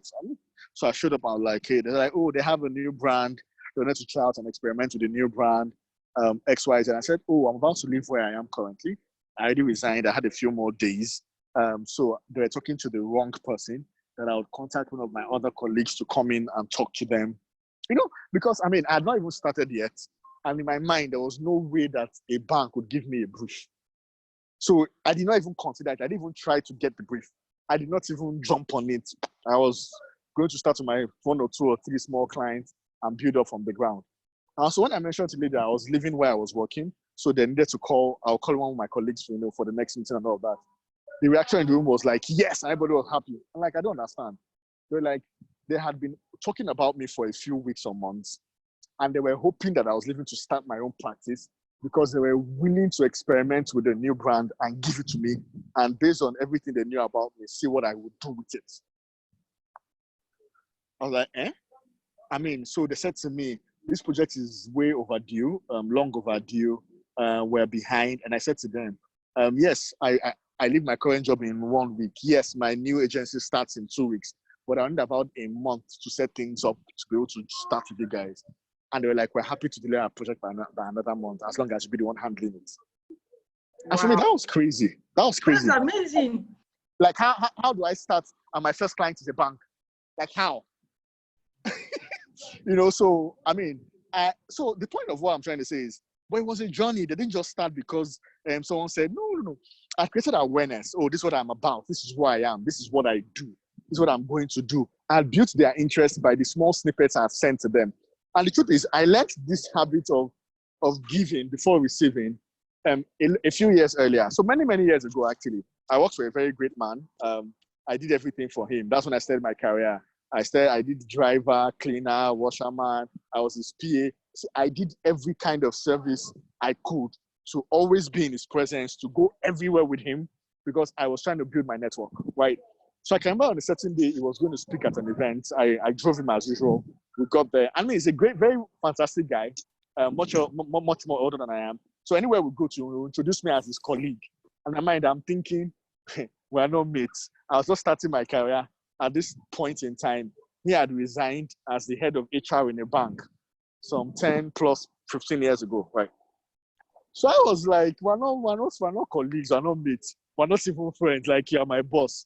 I mean, so I went for a meeting once with him, and at that meeting, the lady that was coordinating the meeting, her husband happened to be the CFO of O&O at that point in time, many, many years. And I didn't know this. So I mean, I was at the meeting, we're having conversations, introduced me as his colleague, and the man just took an interest in me. And the man was talking to me, asking about what I was doing, what school I went to, what I studied. The man just took an interest in me, And when I went home that day, I mean, I got his number, I got my number. And I was wondering, this man is very important. What can I do for this man? What can I give to him? How do I serve this person? And I had a flash of ideas. So whenever I heard any news about anything happening in the oil and gas space, I curated the news and I sent to this man. Whether or not he knew about it was not my business. So there are a few times when he would not respond, which was naturally a very busy person. But every now and then he would say, oh, wow, thank you. I did not know about this news yet. Meaning he was still going to find out anyway, but I was the first to send it to him. And that registered in his mind. And based on his feedback to me saying thank you and everything, I had decided or I realized that I hit something, that the best way to get people to give you money for the value that you're giving is to show them how valuable you really are in the relationship. So whenever I network, I go to events, I am always happy to go above and beyond to create an impression in people's minds. Because that way you can create awareness and create an interest. An interest can be in a service, can be in a product, or it can be in a person. So the truth is, 7 out of 10 businesses are done based on personal relationships across the world. It's not a Nigerian thing. It's a business thing because people only do business with people that they trust. And that's the reality. So build an impression. Understand that your business is in phases, which is why Mr. Davidson was very accurate when he said, when you start out on these things, it's not an immediate fix. It might take a few years because it takes time to take a total stranger, make them aware of who you are, what you offer, get them interested, and take them to the point where they begin to consider you as an option for that service. But a lot of us want to start business today and, become the number one option for people for that service. It's not going to happen. Or you're not going to get the biggest or the best briefs that way, or the biggest or best opportunities that way. Take time to create a journey. Now, I understand the question of survival. Mr. Davidson has actually hit this spot on. I mean, even though we're working for the bank, we did not have the biggest retainership because, we're new. So, they're going to take advantage of the fact that we're young, we're new, and they're not going to pay us what they should have. But that was fine. I knew what my rates were, and I was more than happy to take a quarter of the price I would normally take to just get a foot in the door. So when we did the math, I had to hire people to do the work because the work was very expensive and expansive. And that's how the agency started to grow. And then when I had everybody and did everything, we weren't at a loss, even though we had a very big client, right? So I now asked myself the next question: how do we make money? Now we have a name, we have a brand. How do we monetize this brand beyond whatever it is that they are paying us? So it's simple. I approached 20 other communications agencies like mine that are a lot bigger than we are, and I said to them, "You guys are big. You guys do everything. We focus on a particular niche in communication, right? Which at that point in time was only digital marketing. What we'll do is you have clients that do everything. You do everything for them. But we are better at digital marketing than you'll ever be because we are specialists." And they're like, what else do you say? And I said, give one of your clients, let me help you handle their digital. One campaign, not even the entire portfolio, for 1 week, for 1 month. All right. I will do it at no charge to your agency. So whatever it is they pay you is all yours to keep. And then let's compare results at the end of the week or the month. And that grew our portfolio significantly because 3 different agencies in Lagos here started to just outsource all their digital briefs to us at an agreed price. So they're charging their clients in tens of millions. And that was fine. That was in my business. But what we did was we're able to get a lot of briefs through the door because it was easier for them to just hand over to experts. It was at little cost to them. They didn't have to. The agencies, up until recently, there was an entire agency whose entire digital department was outsourced to us. So once anything digital comes, so we were the digital department. In fact, it was so bad that if they had where they needed a digital person in the room, there was one of our staff that would go as a digital person in their office. Because it doesn't have to be my clients. As a business, I did not set up a business to get clients. I set up a business to make money. It's the bottom line. So you need to begin to build your portfolio and get the word out there. So that's the first thing. Create awareness for yourself. How do you create awareness? Things as simple as using Facebook and putting up posts on your LinkedIn, tweeting about ideas that you have in your area of expertise or your area of strength. As simple as those. It's great to have a website, but even if you do not have a website, it is fine at the very beginning. It's okay. That's why you have Facebook. That's why you have LinkedIn. In fact, that's why you have Instagram. Put stuff out there. And we think, I put a post on my Instagram. Only 6 people liked it. It's okay. See, that's another thing, mismatch of purpose, of purpose. Because only 6 people liked your Instagram post, you did not put up the next post. It's not about those that like your post. Because what happens is eventually, someone will become aware of you one day. Someone will mention your name somewhere. Then the person will go and look for you online. And then God help you when they find nothing. Because the truth is, one of the ways in today's world we measure credibility is your digital footprint. It's one of the ways we measure credibility in today's world. Whether fortunately or unfortunately. So if you're supposed to be very good at something, and I go out on the internet, on social media, on the web, on search, and I cannot find anything about you, I cannot even find you, or I cannot find the fact that somebody else, anywhere else in the world, has referred to you as being good at that thing, I begin to doubt that you are really good at that thing. Because there's no digital footprint. There's no social footprint. There's just no proof anywhere. Because I don't know you, I'm not going to come and ask you. And even if I did ask you, I will not take your word for it. Why? Because what else would you say? For most of us, you want to buy anything, any electronics, any appliance, anything. The first thing you do is you go online and check out reviews. True? So why are you not leaving yourself the opportunity for people to be able to check you out and maybe even leave reviews for you? So put yourself out there. And I'm saying in anything that you do. And this is where, we come to something that we call content marketing, which is the best thing in a professional services field. It's not about, I want to come and so no, you don't do all of that. The focus really is on, this is who I am, this is how I can serve, and I'm willing to give out this information or this knowledge to the world for free. Just put it out there. Oh, it has 10 likes. Oh, it has 2 likes. Oh, 2 people shared it. Irrelevant at that point in time because you are building something. It is after, people are aware of you, people have an interest, and there's some sort of consideration. It's after that point that we have, something on the graph called conversion. And that's the exact point where people exchange money for a service.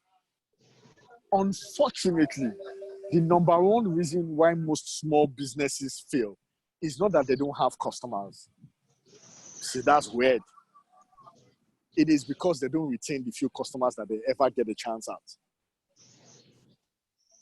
Which takes us to the last place, which is retention.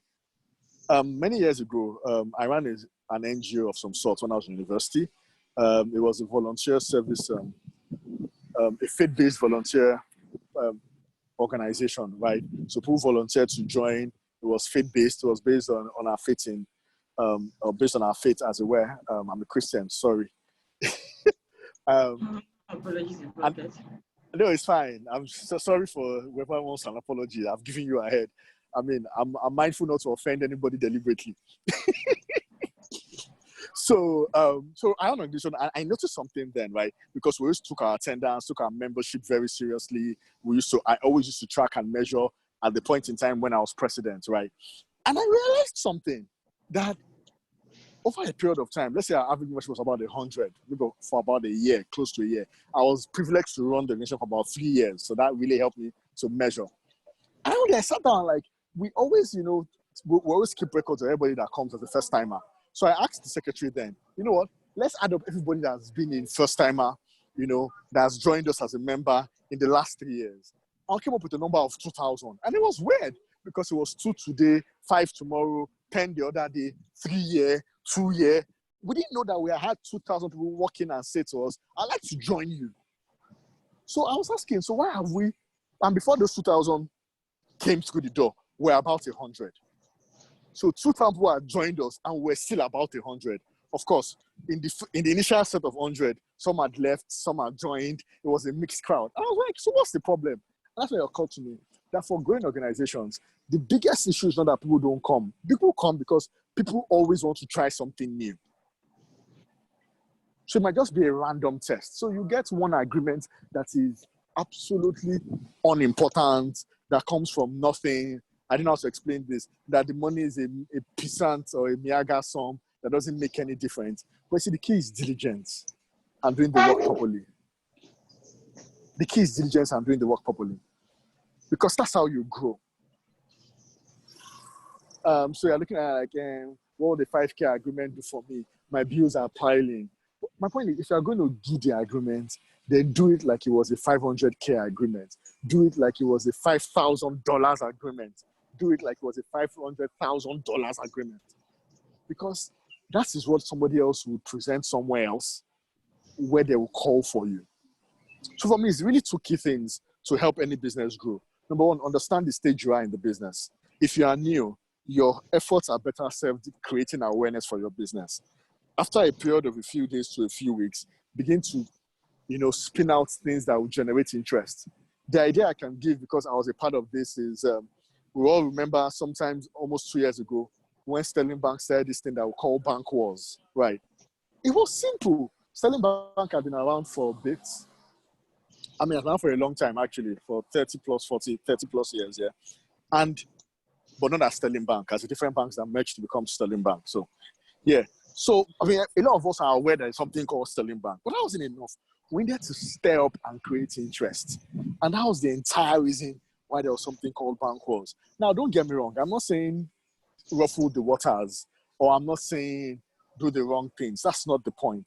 Is because you're an expert at something, because you spend time in a particular area, you'll be able to see patterns, see ideas, see things in that space that not a lot of other people can see. Document these patterns and put it out there for the world to see.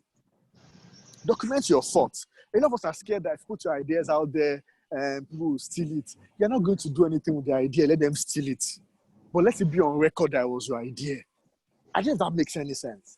Because the one thing we do not understand for many people is that ideas are not thoughts. Ideas are spirits. These spirits fly around. The moment you cut that idea, a minimum of 10 other people cut it at that same instant. Because it's a spirit. So it's hard for you to say it's your idea. Because it's a spirit. It's moving. Anybody can catch it. And which is why many of us, and most of us in today's class, you've seen something happen, an idea you had, and you're like, that's my idea. Exactly. Because the same time you caught it, somebody else caught it. The only difference was that the person did something about it. Only difference. So do something about yours. You don't have the resources to implement on the idea. Write about it. Put it out there. Document it. Somebody somewhere else has the same idea, wants to execute it, has the resources, but doesn't know how. The person stumbles on an article, reaches out to you, and then says to you, can we partner on this idea? I will bring in all the money. All I need for is someone to execute it. I also have a similar idea, but I don't have the time to do it. The other problem, the other thing that a lot of us don't understand in growing a business is that we think that the only value that can be exchanged is money. So very early in my career, right, I quit a well-paying job to go volunteer and work for someone for free because I wanted to learn everything that the man knew. So I quit my well-paying job. I went to work for free. And it was a weird decision. It was irrational, illogical at that point in time. But I knew that I wanted to know everything that they knew. And I wanted to tap into his network. So I told myself, I'm quitting. I'm going to work for free for this man for 1 year. So when I applied, the man said, oh, I've seen your CV. You are too qualified. We can't afford to pay you. And I said, oh, sorry, I made a mistake. I wasn't coming to get paid. I'm coming to work for free. And he said, no, who does that? I said, me. He said, no, I'm not going to hire anybody for free. I don't want in the future anybody to come and say that I worked for me and I did not pay him. I will not pay him commensurate value. He was so upset. He said all of that. And I said to him, I said, I understand you. I clearly get you. But Oga, I'm going to come and work here for free. It's my work. It's my free.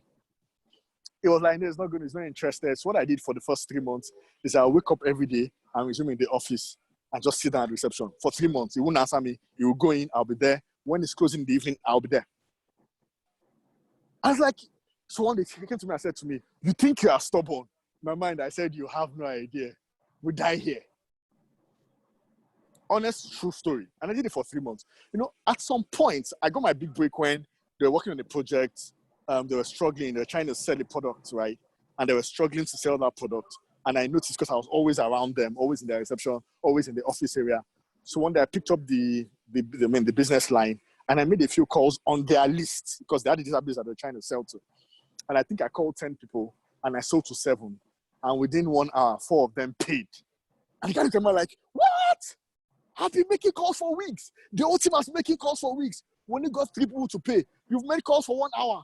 and 3 people have paid. Please, can I come and be our salesperson? I said, yes, sir. How much will we pay you? I said, no, I offered you for free. It's still free, sir. He said, no. I said, sir, it is free. He said, okay.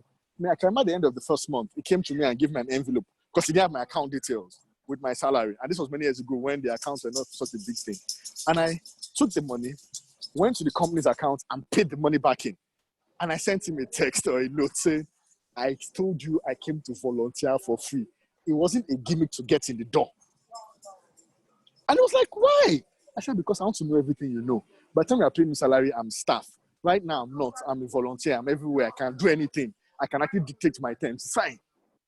So the point of this story is that whenever you're working anywhere or you're running a business, money is not the only way that value is exchanged. It's the first lesson every business owner needs to learn. Money is the principal way, I would argue. Maybe not, actually.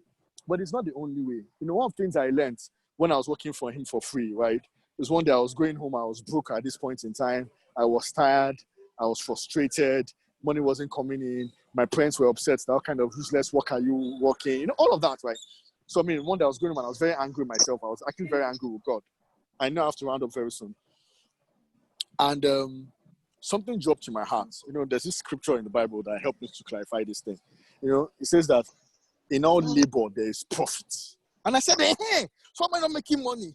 God, but I felt to give myself to go and work for free. And then God said, I said there is profit, not there is money.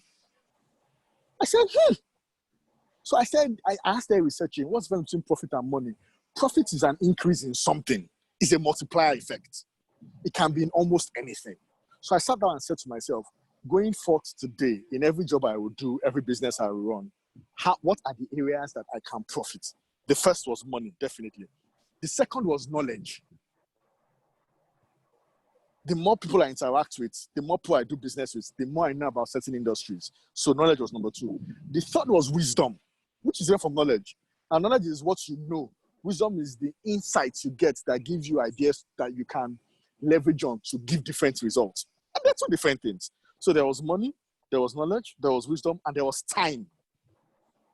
If someone smarter than you gives you his time, for any reason whatsoever under the sun, you have gained, you have profited. And the 5th and final one, which for me personally, based on my personality, is the biggest, is relationships. Oh, relationships. There are people that would do what you call, quote and unquote, cheat you in business. But after that day, they develop a soft spot for you, so they give you access. What do you do with it? So I'm the guy that has learned how to harness, leverage, and multiply access. I don't take it for granted. I don't play with it, but I've learned how to harness it and how to multiply it. But these are skills I had to learn, which is why I have not had to struggle. I'm in an industry where people struggle. I'm in an industry where people go out of business in a few weeks or months. I'm in an industry where people open and close shops very, very quickly. But we've had steady growth for years. We have a few multinationals on a retainership today. Right. And people are like, how do you, and I still have time for family, still have time for every other thing I do. I'm really busy, yes, but I'm enjoying my best life right now. And the only reason is I know exactly, I'm clear as to where we are in our journey. So I'm not trying to go ahead of myself. I know I'm not on the level of the biggest marketing agencies in Nigeria or globally. So I don't try to fight for their briefs. Instead, when I hear about, there's a brief I heard about based on relationships. Bill Gates was going to do a project in Nigeria, the Bill and Melinda Gates Foundation. This was about 2 years ago. I just started. So a friend comes to me. She's the program manager for Bill Gates in Africa. And she's someone I knew from the university. She walks up to me and says, hey, Debo, there's this brief, one thing. I need to run a marketing agency. Can you execute it? I said, send me the brief, right? So she sent the brief to me. I read through it and I gave her a call and said to her, this brief is a great brief. I wish we could do it. But to be honest with you, we do not qualify for this brief. It stipulates a number of years minimum for entry, stipulates tax filings for all these years. And I said to her, we're in Nigeria. You and I know that all these things can be organized. In any case, you are the primary decision maker on this brief. Meaning that I can cook up all these things. You will know it's a lie, but I will still get the project. She said, oh, yes. But I said to her, it's not necessary because I'm not at the stage yet where we can handle a brief of this size. It's just the reality. It was in hundreds of thousands of dollars. We did not have the capacity at that point in time. So I said to her, you know what? I'm going to, because I mean, it was a foreign brief. I'm going to help you write this brief for the Nigerian market. She said, okay. How much would that cost? I said, no, it's not going to cost you anything. I said, why? I said, there's a relationship. And because you're the one in charge of this project, I want you to get the best hands to execute it for your own career. She said, wow, that would be great. Amazing. I said, and I'll go beyond that. After I write the brief for you, I would help you shortlist 5 to 10 agencies that have the capacity and the expertise to execute this brief. She said, wow, you do that? I said, yeah, I'll shortlist about 10 for you. And then all 10 of them will go through your process. And then you choose anyone you like. No problem with that. So like, are you sure? I said, yeah. So like, do I have to cut you into this deal? I said, on this deal, no. She said, why? I said, because I'm doing this for you, for your career personally. So, I mean, she's happy with me, right? On the flip side, I pick up the phone and call the CEOs of about 10 agencies I know. I said to them, oh, there's a Bill Gates brief coming in. The person executing is my friend. I cannot give you the brief or guarantee that I get the brief. But or guarantee that you get the project, but I can guarantee that you get the brief. Oh, if you get brief, we're interested. How much is it? It says about $500,000 to $600,000. How long is it? 3 months. Wow, we'd like to execute on this. I said, okay, great. So, I mean, each of the CEOs asked me, so what is your cut in this deal? And I said, nothing. And they're like, so why are you giving it to us? I said, well, because I know you can execute it. I know you'll do a good job. So why not? Now, I did this for 10 different CEOs. So everybody that was in the room pitching against the other came through me. So it didn't matter who got the brief. There was going to be one person that owed me a huge favor. And none of them knew that I called all of them, by the way. In fact, there were like 3 CEOs that I did not know, but I knew maybe some in their management team. So I called person and I said, give me your CEO's number. I'm like, why will I give you the number? I said, can you give me his email address? I'm not sure. I said, this thing would give you a promotion. Are you sure? Okay, I can look for his email address for you. I said, when I send him an email, I will copy you in and I'll mention you in. So first email was an email. Hi, X, hi, Y. My name is this. I run ABC Agency. You can check me out at .com, blah, blah, blah. So there's a brief coming from this. I know this person organization happens to be a good friend or a good resource or someone I've worked with in the past. So when this brief came my way, and right now we cannot handle it for many different reasons, I thought to help this person, I will shoot it to your business. So of course, that person gets either a promotion, a bonus, whatever it is, or some sort of applause. And then the CEO, all of them that I did not know before, then called me back and said, hi, nice to meet you. Can we have lunch? $600,000. Of course you want to have lunch. So I'll show up at lunch, we just have a conversation, and they're wondering, how much do you want? I don't want anything. This is just to build a relationship. So I'm also growing my networks. Now remember that when the business first started, one of the things that we did was that we went to some of the agencies that we knew then, and we asked to handle their work for them on a low. So I was expanding that network to be able to do more work for cheap. That's what it was for me, because I was just building my networks. So my point in all of this, right, in the buyer's journey is understand where you are as a business, understand where your potential customers are, and create a system, and everybody's system will be unique to get them through the journey. So how do they become aware of you? What things can you put out there that will stir up their interest? What things can you say? Where can you show up that will give you consideration? What can you do to get them to actually part with their money so that there's a conversion? And the biggest challenge is, how do you maintain the relationships so that there's retention? 9 out of 10 times, customers are retained not just because you did a good job, because you have to do a good job, but because there's a good relationship. Not just because you did a good job, but because you built a relationship. And I'm happy to tell you today that it has nothing to do whether you're an extrovert or an introvert. Every human being has the capacity to build a good relationship. Maybe not the skill, but the capacity. So even if you don't have the skill, you can learn the skill set.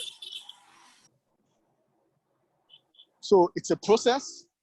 I'm sorry for all the background noise. I'm having to stay outside to do this. It's a process. It's a journey. But if you commit to it, I can guarantee you that 2 weeks from now, 2 months from now, 2 years from now, you begin to reap the fruits. And for some of us, where our businesses are today, the best thing to do might be to get a plan and go get a job. I have failed at business quite a number of times. I have lost count. My current agency, dealing in millions monthly, is not my first agency business or my first run at an agency business. It is actually my third. So did the first agency business, was a bit successful. This was about 6 years ago. First agency business I did, I don't know that business before that, was a bit successful. Signed a big client in the telecom space as a new agency, right? And it was 6 years ago when there was an issue with the naira to dollar exchange rate, and the dollar went from about 150 naira to a dollar to about 180, 188 in a 3 month period. And I had signed my contract in dollars. No, I signed my contract in naira, but all my expenditure was in dollars. Big mistake. Lessons learned. I do not send out the contract to any client without writing it in dollars. Then at the end of the contract, I can now give the naira equivalent, where I stated there that the price of my service is X amounts in dollars. At today's current market rate, this is the equivalent. Why? So I've actually future-proofed my business against fluctuations in the exchange rate. The day the exchange rate goes crazy, I will refer back to the conversation or the contract we have that states my contract amount actually in dollars, and stating that what you are paying is the naira equivalent. But a lot of my customers don't even understand this. They also look at it and they ignore it, like it's just the amount in naira, and they sign the contract. But of course, it's wisdom from failure, right? So I failed then. I went back to work in an agency. Then I started again, and I failed the second time. I was even a different deal. So I had a partnership with a British or UK agency. I was the agent in Nigeria. They had a few oil and gas clients here. They were doing great things. So then they needed a point man here. So instead of taking it as a job, I started my agency again, and did a partnership with them and was executing.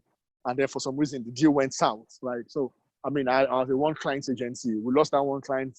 I still had an agency, but there was just no cash flow. And like I always tell people, nobody's going to help you feed your family. Nobody. And hunger is a real concept. Hunger is real. So I'm sorry, Deborah, can I come in now? Yes, you can, please.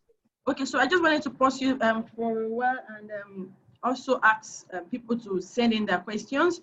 Thank you so very much for this insightful discourse so far. I've learned a whole lot of other things, and I've also taken down some few points about the things I'm going to be doing forward. So my question is, because I know that when we talked about this in the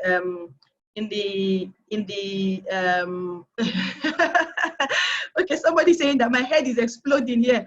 Wow, this is so on point. Very, very interesting conversation. Busola, thanks so much. Okay.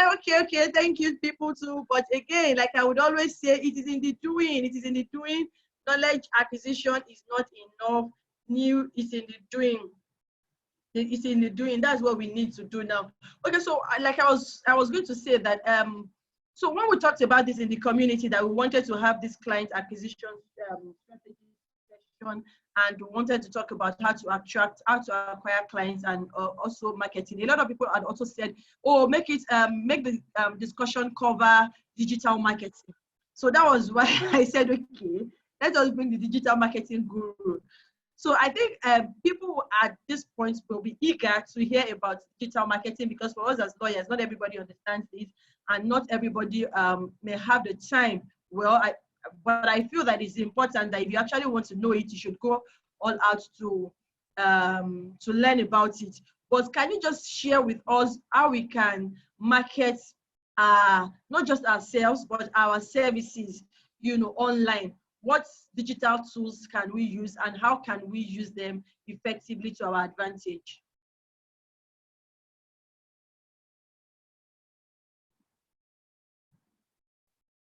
Uncle Deba. I'm here. I'm listening to you. I got everything you said. I was just trying to take down notes from what you were saying, so that's why I was a bit quiet. Okay. Digital. Yeah. Okay. So I didn't want to go digital because I actually don't want to go all technical on people. But let's do a few for just a few minutes. Let's do a few things. All right. So the thing about digital, right, is there's this myth or this misconception that digital marketing is different from traditional marketing. Digital marketing is the future, blah, blah, blah. And I'm one person that doesn't believe in that line, even though I run a digital agency. Because see, this is the thing. Marketing is marketing. Marketing is the way by which you attract people to your business, to your product, to your service, to your brand. It's that simple. Now, what is digital marketing? Using digital channels. Why do we use digital channels? Because a lot of people spend a lot of time online. That's it. A lot of people spend a lot of time online. The number of Nigerians that are online as of today, in spite of all our internet and data challenges, are about 80 million. Now imagine what it is for the rest of the world. And I'm saying across every other channel, from YouTube to Facebook, to Instagram, to LinkedIn. And I'm saying independent users, not one person having multiple platforms. And I think the biggest one that has the biggest penetration right now is WhatsApp. All right, so people are online. They are doing many different things, from communicating to receiving content to consuming content. So my question is, look for the channel that works for you. Sorry, let me scratch that. Look for the channel that works for your audience. Look for the channel that works for your audience and reach out to them that way. So what I'll try to do is I'll go a bit tactical and not strategic so that I can give you 1, 2, 3 things that everybody can do from today.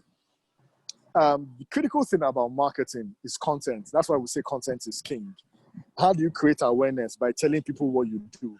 How do you tell people what you do? By putting your work out there. So how can you put your work out there? Many simple things, right? Lawyers are renowned for being writers, but it's not that type of writing we're talking about today. But the point is, put content out there. Take your personal Facebook page, put out content about interesting stuff about what you do and who you are, right? It's that simple. The last thing I was saying about digital is that social media is not digital marketing. It's a big misconception. Social media marketing is a subset of digital marketing that is just a third at best of what digital marketing is. So there's social, which is great. There's search. Search is a big place.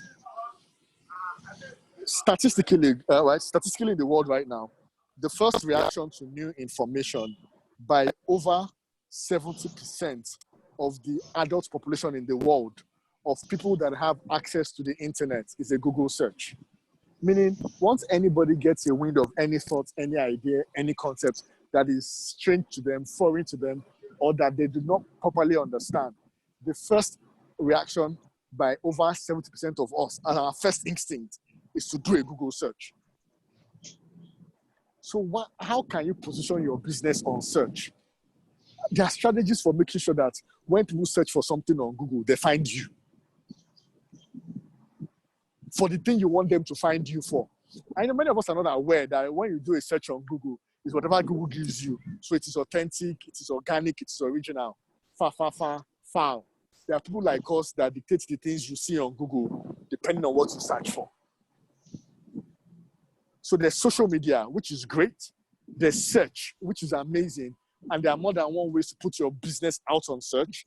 There's just the web, which is people are browsing on different websites, different platforms, checking Pulse.ng, checking Bella Niger, checking Linda Ikeji, checking Nige.com. And then they can see adverts that you put out there. And there are 2 ways that is done. And everyone says, oh, we don't like adverts. People don't respond well to adverts. And we marketers just laugh. So my mentor in marketing, very young guy, his name is Ibukoni Tiju, right? A few of you know him. My mentor in marketing taught me something once. I used to be of the school of thought that when you put out adverts there everywhere, people are just averse to it. And that is true because people want you to just add value to them first. But whenever you see a marketing material, you see an advert, you see a billboard anywhere, you see a banner, and your reaction to that banner is anger, or you're upset, or you don't like the fact that they're always trying to sell to you, that banner has delivered on its promise because it means that you are aware of that product, of that service. Now, to take it a step further, you are not only aware of that product or service, it has provoked an emotional reaction in you. Now, what we don't understand is that, we say this thing in media, right? That there's nothing like bad publicity. That all publicity is good publicity.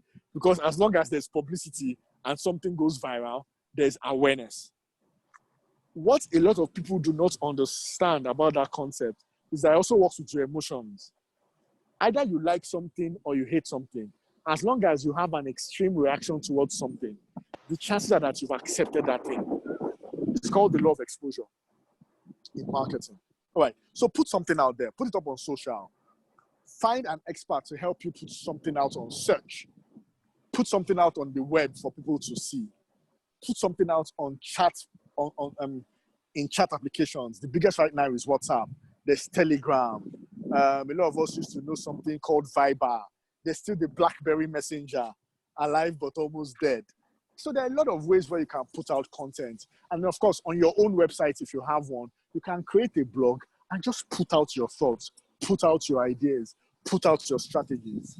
You see, the weird part is, the day somebody needs something important, they will find it. But nobody can find it if it's still in your heart. I don't know if this makes any sense. So the number one way to help you in digital marketing is for you to constantly create content and put it out, paying attention to the platforms that your target audience are more likely to be on. One of my goals now when I attend conferences, attend events and network is to connect with certain cadres of people, the people that we call the high net worth individuals, people that own organizations or multinationals. I try to connect with them. Obviously, I do not walk into a room and leave without leaving an impression, something I've told myself. So I always leave an impression. There's always some sort of connection, as it were. So I would do something, I would say something that would make you remember me. I mean, like Mr. Davidson said, before I go for any event, I look out for everybody that I know might be going there, either the speakers or the panelists or one of the people that I know will be attending that are really influential. I do a research on them, check out their backgrounds, know where their wife is from, where their wife or their wife comes from. I know the names of their children. I actually learned so much about them. So when I'm meeting them for the first time, if I get an opportunity, it's like, hi, good afternoon, sir. Good afternoon, ma. How are you if he's a man? How are you doing? How's the family? How is Mrs. And I call his wife's name. But what I don't do is I don't say, how is Mrs. Okafor? It's too generic. I say, how is Mrs. Evelyn Okafor? So he's wondering, how does he know my wife's first name? So there's already something stirring up in his mind, like, who's this guy? And I'm saying, oh, how are the kids? Martin should be like 7 years old right now, and Betty should be 5. And looking at me like, okay, is this guy a stalker? And I say, oh, no, I submitted an article about you guys in this day, like 2 years ago, that explained what you were doing then. And in that article, you mentioned your family. Now, you really can't remember there's an article. I was like, oh, okay, that's nice. But I've left an impression. So I get his card, I go home, I send him a text, because I actually don't call these people. I send him a text later and say, hi, that same day, good evening, sir. My name is Debo Ajayi. We met at social events earlier today. I enjoyed your session, whether or not I listened. God has to help me. I enjoyed your session. Thank you for everything you do for your organization, for the community. I read about this you did. I know about this you did. I just wanted to say thank you. God bless you. And that's all I say, right? But if I do that once, I do a follow-up text message a week after. By my third text message, what I have noticed is that these people store your number. Because it's not about, okay, I don't know if I'm going to need this person in the future, but this guy seems someone that is conscious of adding value. He's not begging me for anything. He's not calling me and harassing me for anything. And then for me, the day you store my number is the day I market to you without marketing to you. Because I have learned how to deliberately and strategically use my WhatsApp status. But it only works if the person has your number stored. So a lot of us go to conferences and are thinking, I'm not giving anybody my number. I mean, I go to speak at events and I give everybody my number. Everybody. As in every Tom, Dick, and Harry, if I can use those words. I'm like, oh, you're so jealous. You give for your number. Won't they call and disturb you? And I'm very clear about it. You can call me. I will respond to numbers I can respond to. I would reach out when I can. I would share what I can share. But the day you harass me or you cross a certain line or you don't learn about boundaries, I will block you. The interesting part is I will block you and you should be seeing my WhatsApp status. Because the key here is that you do not know who is who. I had a colleague I worked with, one of my marketing agencies I had worked with many years ago. I just started a WhatsApp group to help people learn about different parts of digital marketing. It's open to everybody. It's already free right now. Entirely free. I was thinking, what can we do for people in this COVID-19 period? And then my team members are like, oh, let's create a group for business owners. Let's share them strategies. I said to them, that's too salesy. I sincerely want to give to people that cannot give back to us. Let's just give. I'm like, are you sure? I said, yeah. So I put up an announcement on my WhatsApp. People joined the group in 2 days. It was full, which was great. And I also reached out to people. You didn't tell me about this, so you didn't tell me about it. It was on my status. It was on my status for just 2 days. I'm sorry. And then people started reaching out to me, right? So different people reached out. So there's a lady I worked with like 8-9 years ago, and then she was just a content marketer junior in the agency I worked at. So she reached out to me and said, oh, I'd like to take a class. And I said, we're doing it for free. I'm not paying anybody, nobody's paying for it. She's like, no, I just want to take a class. And she calls me sir. And I said, oh, by all means. What do you teach about? She said X, Y, Z. Because, I know her. So I said, oh, okay. I know I have a strength in content, this and this. Say yes. She wants to take a class in this. Okay, so I agreed on the topic. And I said to her, send me your profile. Lo and behold, she's head of marketing in a fintech company. And I was not even aware. So she's growing her career for so many years. She's been on each other's contact. Because, there's not a lot of a relationship as a way. I did not know of our career path and our growth process. But she's in my contact database. And because of the relationship, she's comfortable enough to reach out to me and say, hey, can I help you take this? And now I know that there's an head of marketing for a company that I have been eyeing for the past year. The head of marketing is someone I had worked with and she's in my contact list. I was not even aware. So make I saw her profile. I'm like, oh, nice. Oh, you're not a big woman, though. And she's like, no, what do you mean? You're my organ. I'm like thinking, I'll still come and take your business. But the point of all of this is, it's a deliberate strategy. I don't lose numbers. I absolutely did not lose numbers. I have my numbers backed up. I have my backup backed up. And it's not a joke. So, of course, I use Google to sync all my numbers. So it's in the cloud.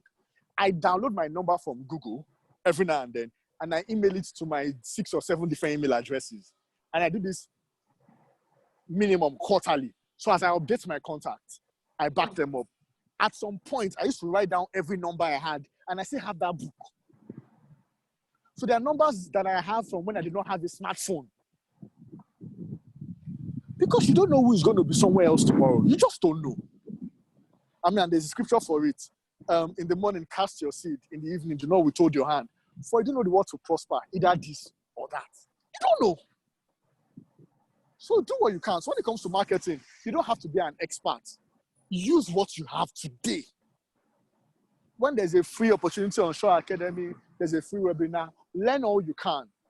Be in conversations. Join groups on Facebook. A lot of us don't do that anymore, where there are specialist things being discussed. I'm in many groups on WhatsApp, on Facebook, where I don't ever say a word. From time to time, I go back to those groups and I read everything I can. In fact, sometimes when I have trainings on a certain industry, and maybe there's a group somewhere where there's a leaning to that industry, and I know I have a training in a week, in 2 weeks, I go to that group, I go as far back as I can, and I binge on all the information. A lot of us spend time on our WhatsApp groups, on our secondary school, and it's great. For your mental health, for entertainment, for relationships. So I'm in those groups too, but I'm the most silent member until an opportunity comes up and I jump on it. Sorry. Whenever I can add value, I add value. But I'm very conscious of my time and how I'm giving myself, because I'm aware that the day I'm not making money, I'm losing time. So because I'm getting paid in 5 different ways, there's knowledge, there's wisdom, there's time, there's money, and there's relationships. One of those 5 things have to be benefiting me part-time. So the summary of this when it comes to digital, because use what you have. Everybody, if you have a smartphone in the world today, you have an email address. From time to time, I go through my email address I don't know if most of us are not aware of this, but everybody you've ever sent a mail to, or everybody that has ever sent a mail to you, they are automatically added into a database within your email of your contacts. From time to time, I go through those email contacts. I pick out 1 or 2 people there, and I just send them seemingly random emails. And so it's, hi, we've not connected in a while. I just thought to check up on you. Everybody wants to be checked up on by even random people from time to time. And the funny thing is, the way this thing works is that 5 out of 10 times, you are probably checking up on somebody when they just wanted to be checked up on anyway, for either personal reasons, they are going through a tough time, something is happening to them that they cannot quite understand. And when you just, follow those promptings, just random thoughts, and you act on them, whenever they need something, they want something, and it's an area where you have expertise, where you can offer value, they will call you. So use your tools. So use social media, use search if you can, build a website. And so even if you don't have a company, there's nothing bad in having a personal website, and it is entirely free. WordPress or Blogger, deboajayi.wordpress.com, deboajayi.blogger.com. It does not have to be fine. Just journal, share your thoughts there from time to time. Whatever it is you post on Instagram, go and post it there too. You just have to have any structure. It doesn't have to. Just put yourself out there in any way you can. But like I said, the easiest is WhatsApp. But please, in the name of God, don't send broadcasts. Thank you.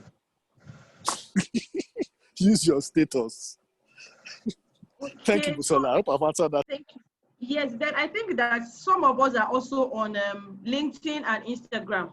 So we want to know how best we can use these platforms.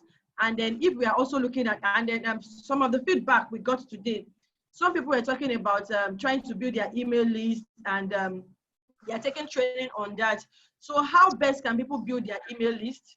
What can people do to build an email community that they can always feed from time to time and they can always interact with? And then how best can people utilize Instagram? I think Instagram and Facebook. LinkedIn. Because the reason why Instagram, Facebook, LinkedIn. Yes, Instagram, Facebook, LinkedIn, and then email list. Twitter, email list. Okay, I'll run through them very quickly. Interestingly, every platform have their own set of unique rules. Interestingly, every single platform has its own set of unique rules. We're all aware that Instagram likes visual content. So images, videos. Instagram is tilted towards visual content. Now, in your space as a professional service provider, right now being legal services, how can you leverage Instagram? Number one, and these are the simple rules. Do you know anybody on Instagram that is using Instagram in your industry properly that you enjoy? If the answer is yes, my advice is copy. Amazing. The best things in this life have come out of copying things that already exist. Right, just copy. I'm trying to think of one. There's a legal person I follow. I can't remember right now. That goes to courts, does a bit of skits and videos. So that was this guy's name. You know this person? Legal Niger. Is it Legal Niger? I can't remember right now. I don't know. I'm asking. There's a guy. Is it funny? It's not funny. That does some clips from legal videos and stuff, and it's always on. I can't remember right now. It's been a while. I checked him up last. But my point is, there are people in the legal space that are doing great stuff. Follow them. Copy what they do, but tailor it towards your own area of expertise. There's no need to reinvent the wheel. And I say this to all my clients. There's no need to invent the wheel. Now, this Instagram has an algorithm that works in a certain way, that rewards a certain set of things. Those things change every time and are a bit complicated. But so what happens is people stumble on them. From time to time, Instagram releases updates to developers, to marketers, so we know the rules. But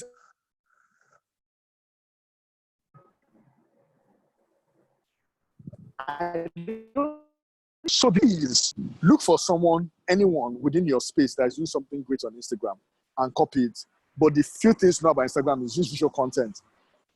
A lot of people will not read the long write-up you're going to put under your post on Instagram. That's the reality. But put the long post there anyway. They don't have to read it. Put it there. Let it be on the record. But now the image or the video you use as your rider, you use as the main content, has to be interesting enough.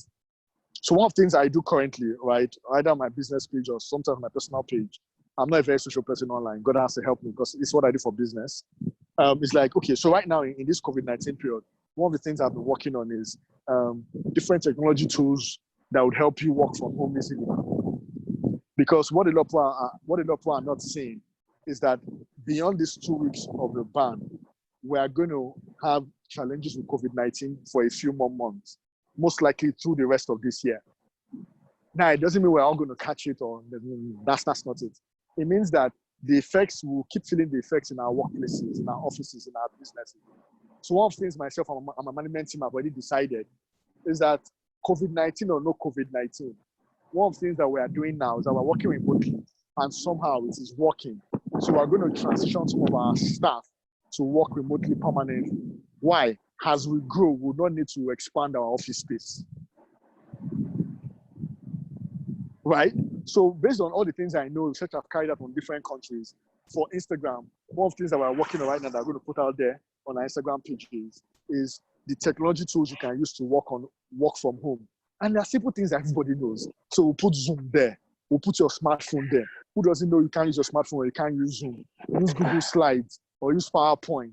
Things that we all know, but we'll document it in a place and put it. And it's just going to be a carousel, different images, up to 10 images. So 10 things you can do, or 10 tools you can use to work from home. And the ones that are free, the ones that are paid. So we're likely to have 2 of it. Top 10 free tools you can use working from home. Then after a week, post another one, top 10 paid tools you can use working from home. People don't have to like the post. People will see it, some people will save it, some people will screenshot it. It's all fine, but it's documented somewhere that we are giving out. So my point is, create your content, but have a tilt or a bent towards the platform. So for Instagram, make sure it is graphic. And you don't have to spend resources on this. We all have smartphones. We're all on Zoom, either at our laptop or at our smartphone or at our desktop. Create content. Sit there in front of your phone. Have your bath. Do not stop doing this. We're not going anywhere. We're not having our bath. It's wrong. Have your bath. Dress up for work. Sit in front of a table and chair. Do a video recording in 2 minutes, in 5 minutes, of 10 things people can do to draft agreements in this COVID-19 period. And then people trying to draft agreements, the answer is yes. How can you draft agreement? You'll say, number 1, be clear about what you want to do. Number 2, communicate effectively. Number 3, contact any legal person or lawyer you know. Number 4, if you don't want to know any, send me an email at blah, blah, blah. Number 5, it will take me 3 days to draft the agreement for you. Number 6, because we're in the COVID-19 period or era, I normally charge 20,000 naira, but because I know that things are tight, people are not earning money, I'll do half the price. And then carousel 5, we'll do this within 3 days. Carousel 6, thank you. People will appreciate that kind of post. People will write down your email address. You know that this draft an agreement, like this person I haven't helped us think through that, they will send you an email. So just be creative. Either I do counsel or just do a video. Hi, my name is XYZ. I'm a barrister at law. I'm called to the bar. I'm a legal practitioner. I help businesses do XYZ in this space, oil and gas, maritime, criminal cases, civil cases, all of that, yeah? Just put yourself out there. Just create content, but don't always sell. Make it relatable. One of the key things I do, my WhatsApp status as an example, is that every other day, I try to put out funny stuff that people can relate with, to just drive off my views. Then in between those funny, interesting, relatable content, I put out my actual messaging. So people don't see me as a guy that is just, the status is just that he wants to sell, he wants to sell, he wants to sell. Understand your audience. My audience for my business are slightly elderly people. From 45 to about 60, 65, because they run multinationals or they run relatively big companies. Those are the guys I target. So I put out content for them. So there are a lot of content I see that I like, that I will laugh at, that are interesting to me. But I think about it. Will it be interesting to my target audience? If the answer is no, I don't put it out. Currently, because of my schedules, I don't even handle my social media pages anymore. I have team members that handle it for me. So there are times that they put out content and I'm thinking, no, this is not me. And I just make a phone call, remove it, put it down. So now I don't delete it myself. I don't even explain to them. The point is, I'm conscious of what my audience is and I'm creating content for them. I'm not always selling to them. I'm creating advisory for them. That's it. So that's Instagram. When it comes to Facebook or LinkedIn, Facebook and LinkedIn are similar. The difference is the audience on it. So most people on LinkedIn are on Facebook. but they go to Facebook when they want to kind of relax and step down, and they're on LinkedIn when they are a bit more serious. So what I do is I will write the same article on Facebook as I will write it on LinkedIn, but my tone, my intonation, my wordings are different. So on Facebook, I'm a lot more relaxed. It's more like, hey, hello everybody, good evening, how are you doing? What's going on with you? I'm saying again about everything happening, with COVID-19, how it is affecting the world, impacting people, and all of that. I just wanted to share some of my personal thoughts with you, and who knows, it might just be valuable to you. Yeah, 6 things I think. So it's not opinionated, because when people are on Facebook, they want to relax. They're not there for business. They're not there for, for anything too serious, more often than not.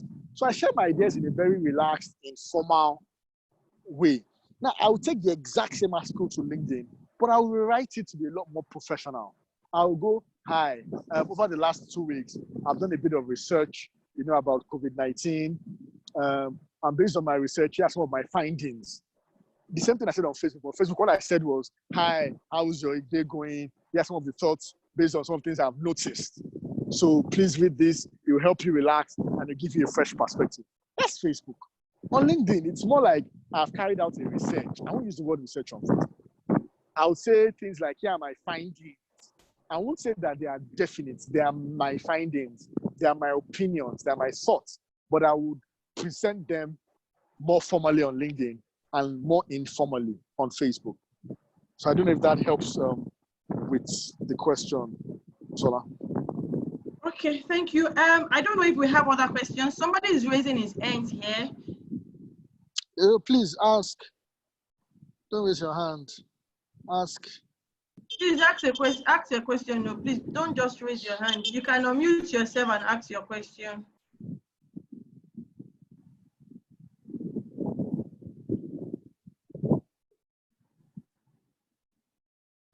Mr. Nosa, are you asking a question because you raised your hands?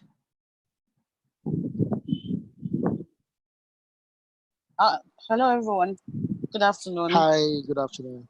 Okay, so I'd already sent in my question earlier, and it was when you were talking about, first and foremost, I want to thank you very much for all that you said so far. Like my head is just exploding here. Thanks so much. The question I have was with respect to, you talked about knowing the stage where you are, in your growth and all that. And, I just asked the question that in a bid to serve clients that come your way while growing your business, and you tend to now take probably a lower cut or a lower fee for jobs being brought. How do you manage clients who just want to take advantage of you? Because for we lawyers, we experience this a lot. They just like, no be just ordinary drafting. Maybe probably you've done something for them before at a lower fee, yes. At a lower fee, and they come at you again and be like, oh, Shebi, was it not you that collected? And it just sometimes it can be very, very annoying. And at least I've had to let a client or two go based on that. So you already know the answer to the question. So here's the thing, yeah. So here's the thing, honestly, yeah. Human beings, I don't know if it's Nigerians, human beings generally, but it's more so with Nigerians. Whenever you are working for them, providing a service especially, people don't want to know that you are getting paid from their money. I don't understand the mindset. The thinking is like, yeah, whatever money I'm making is your business, but it's not my money that will make you rich. I don't get it, but that's how a lot of people behave. It's okay. So when we started out up until now, we don't always take our full value on a lot of briefs. I would share 2 very brief examples that will maybe shed light on this. The first example, as of today, we don't do any work with Sterling Bank anymore. Why? We start small, start with smaller brands. When we got a lot of results, they started giving us small work, but they were trying to pay us what they paid us for the smaller work. Do you understand? So we took it for a bit, for over 2 years.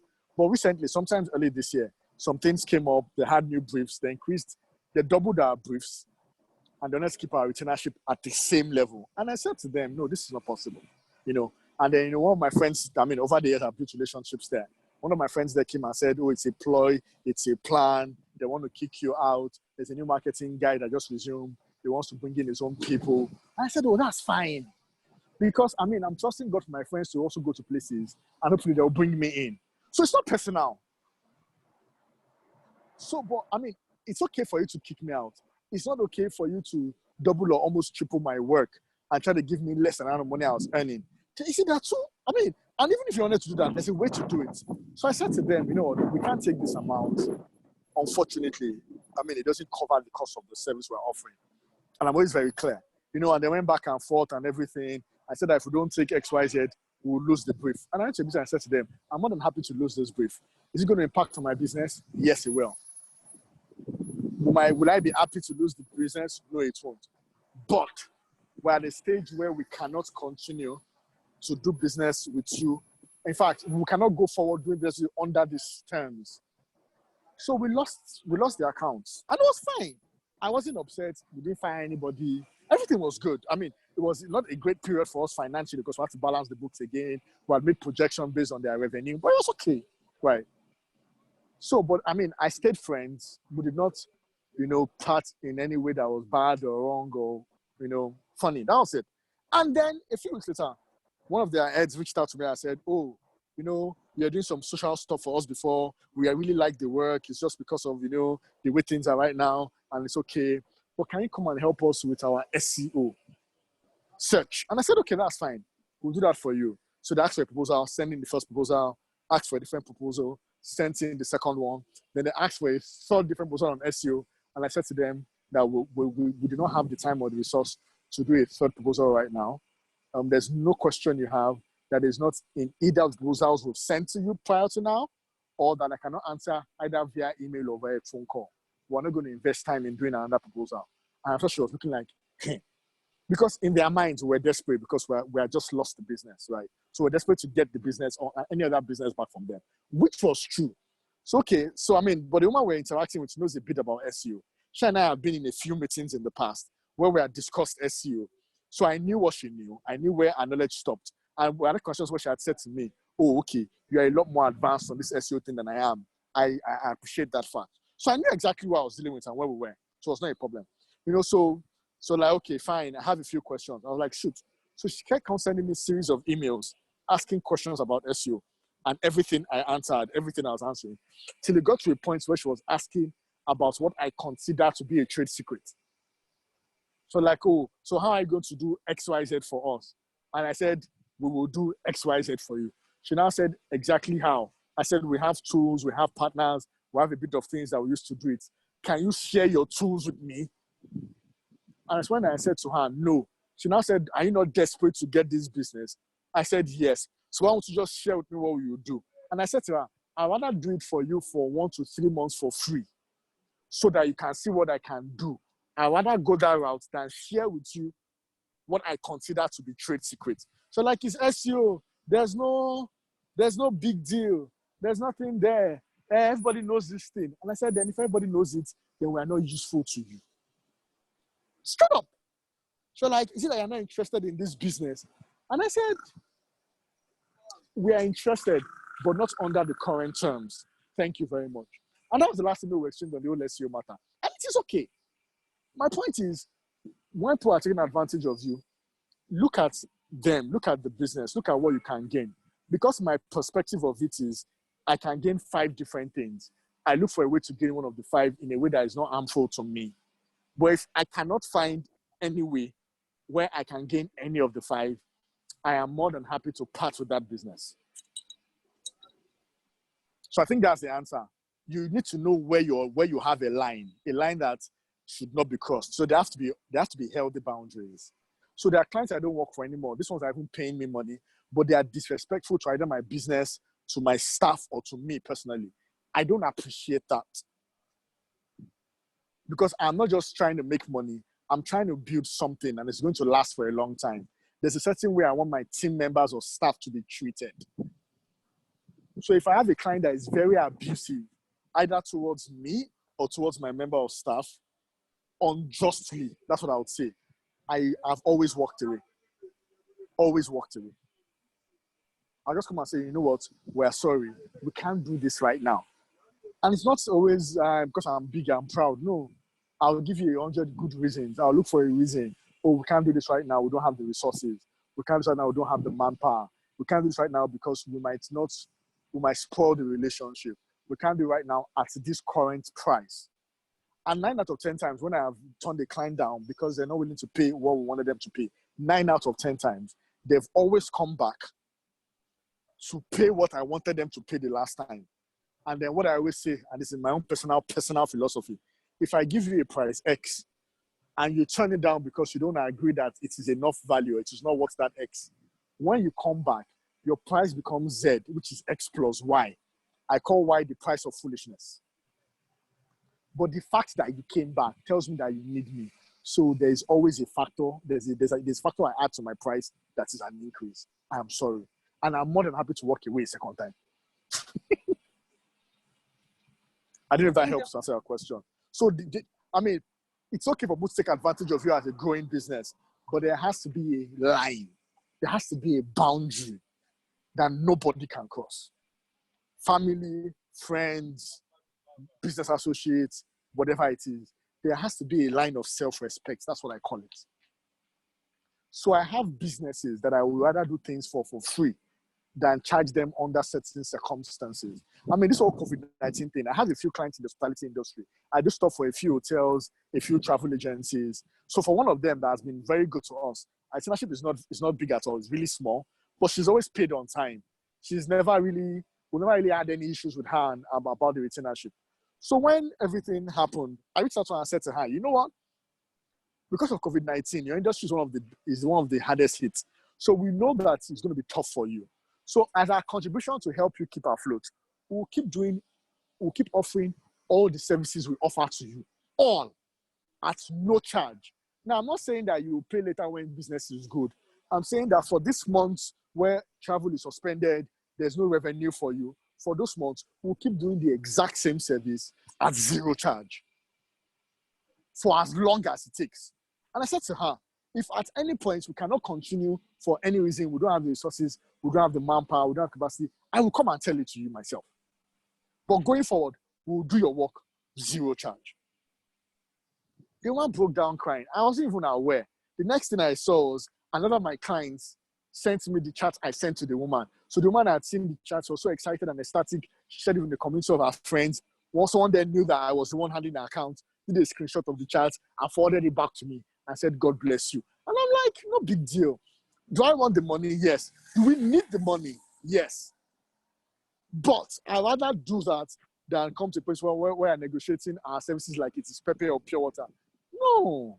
I want to tell you, I'll do 3 months for free. For me, that's an easier sell because what I'm not getting in money, I'm getting in a relationship.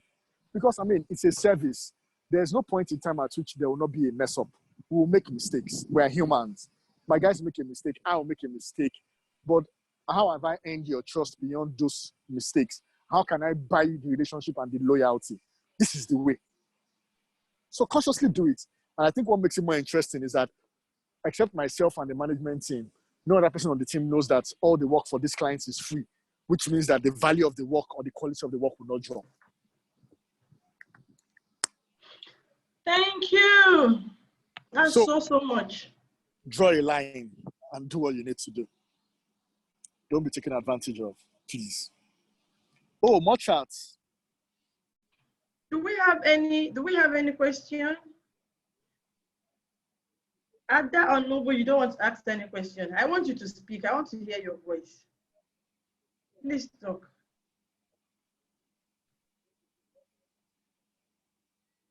Who are the people that have not spoken here? Osinachi, one of them, please talk. We want to hear your voice.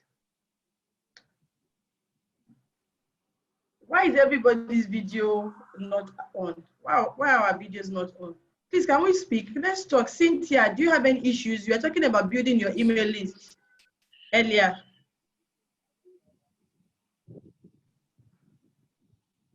Oh, yes, your email list. Can I quickly speak about that? Yes, please. Yeah, so emailing is very interesting, dynamic, delicate. It is one of the marketing channels in digital that gives you the highest return on investment if done right. Most of us get tens to hundreds of emails every day. Most of us get tens to hundreds of emails every day. I get probably 500 to 700 emails every single day across all my email addresses. It's crazy. But Do I read most of those emails? The answer is no. I just don't have enough time or capacity to go through everything. However, I read the emails that offer value. So the secret when it comes to emails is value. So I mean, when it comes to email marketing, we have something called the email service provider, which is the tools like MailChimp, MailChimp, Sender, Active Campaign that you can use. I always advise most people I know to start with MailChimp. Primary reason is because they have a free service for your first 2,000 email addresses. I can send, I think, up to I think 10 emails per email address in a month.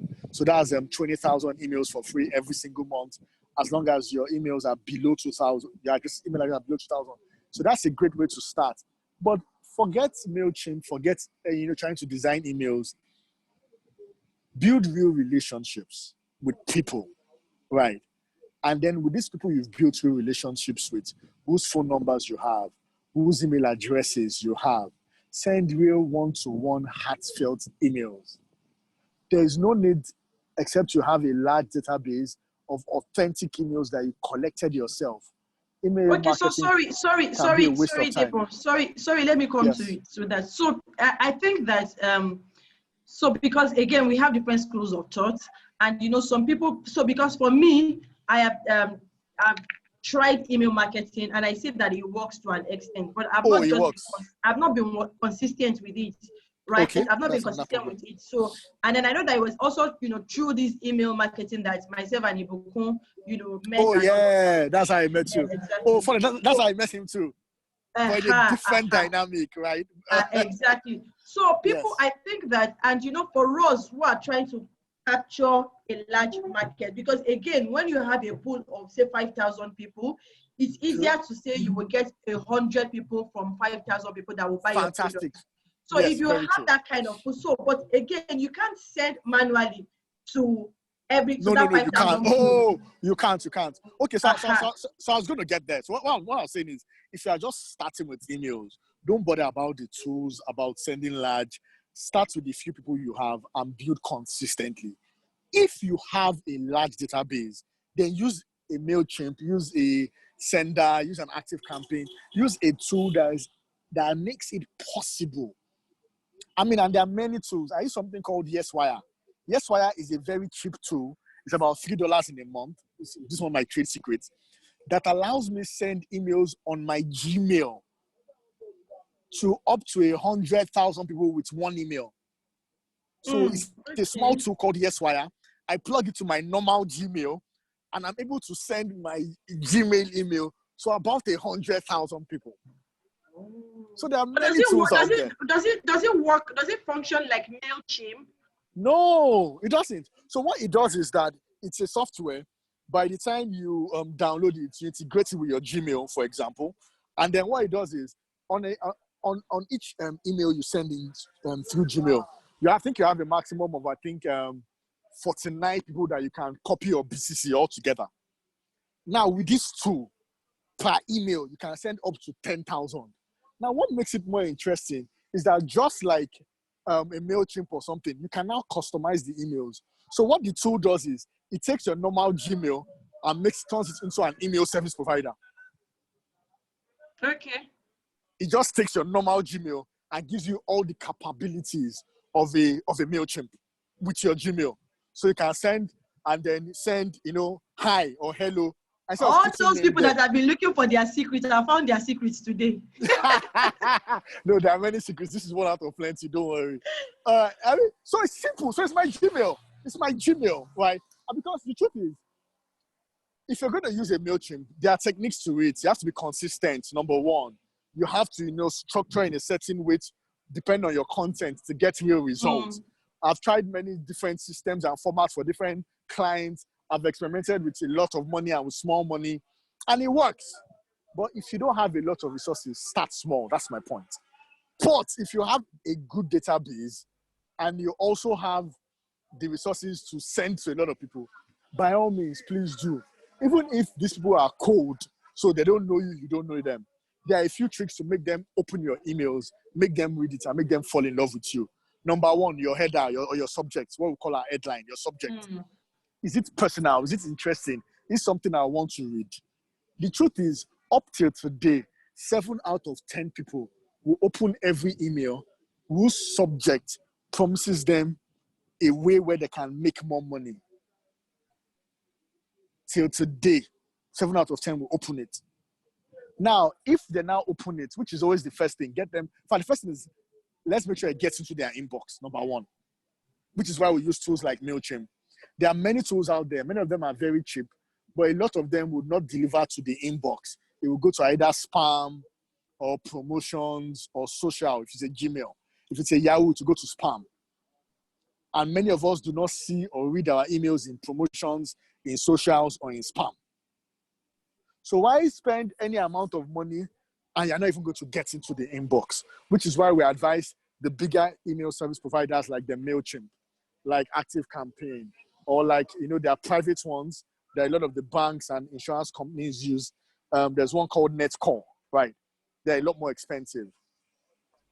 So the whole idea is get it into people's inbox, number one. Now, when it's in the inbox, what's the next step? Get them to open it. What is the one thing that helps people open an email? So there are two things. One, the name of the sender, and then two, the subject. Name of the sender. Many of us will not open an email from info@endive.ng. What is info? You know that it is an email marketing material, you're not interested. But if you see from Debo, that's why, people like Paystack and the other companies stay using, or even, what's his name? Uche from Bolt. We all know Uche from Bolt now. That's why they stay using personal names so that there's a higher chance that you're more likely to open if at all. That's number two. Then the other thing or other reason why people open is the subject. Is it something that they are interested in or something that is relatable? And is it exciting enough to even get their attention in the first place? So I'm very careful when I craft emails what the subject is. I don't want to give you an outlandish promise because you're not going to open it because you're wondering who is it that is promising me $1 million. No, that's not realistic. So as a marketing agency, I'll send it from Debo Ajayi, not from Debo @Endive, number one. Number two, when it gets into your box, it's supposed to be like, because I also segment, which is critical. If I'm sending to lawyers, it'll be a subject like how I helped XYZ person, ABC law firm, grow their client base from 100 to 10,000 in 6 months. Number one, it is going to be true. It doesn't have to be that huge. I can say how I helped a startup double their clients. If a startup has 2 clients and they now have 4, my sister and my brother, it is double.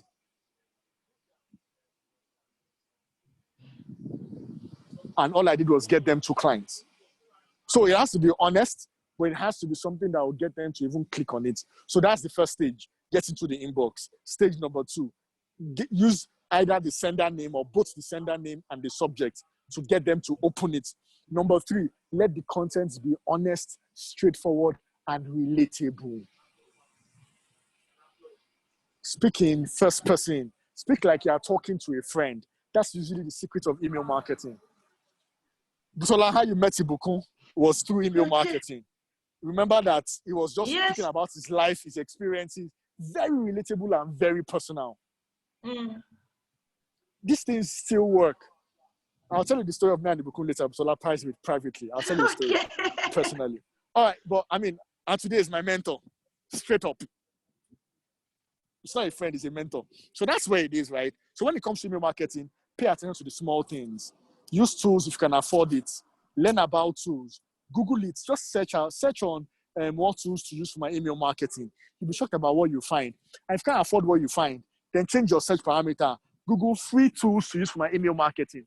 You'll be shocked at what you find. It's out there. It's out there. Okay, so please, thank you so much. I think somebody was saying, Sina, she said he wanted to say something. He was trying to speak, but he can't. I would unmute him so that he can speak now. So, Osi, you have been unmuted. Can you speak now? They've taken light and I can't put on my generator now, else the noise will be. So I think we should just quickly wrap this up in the next, say, 15, 20 minutes. It's been a long day. We've been here since about 1:30. Yeah, Wow, we very spent long so day. much time. Osi, can we have you?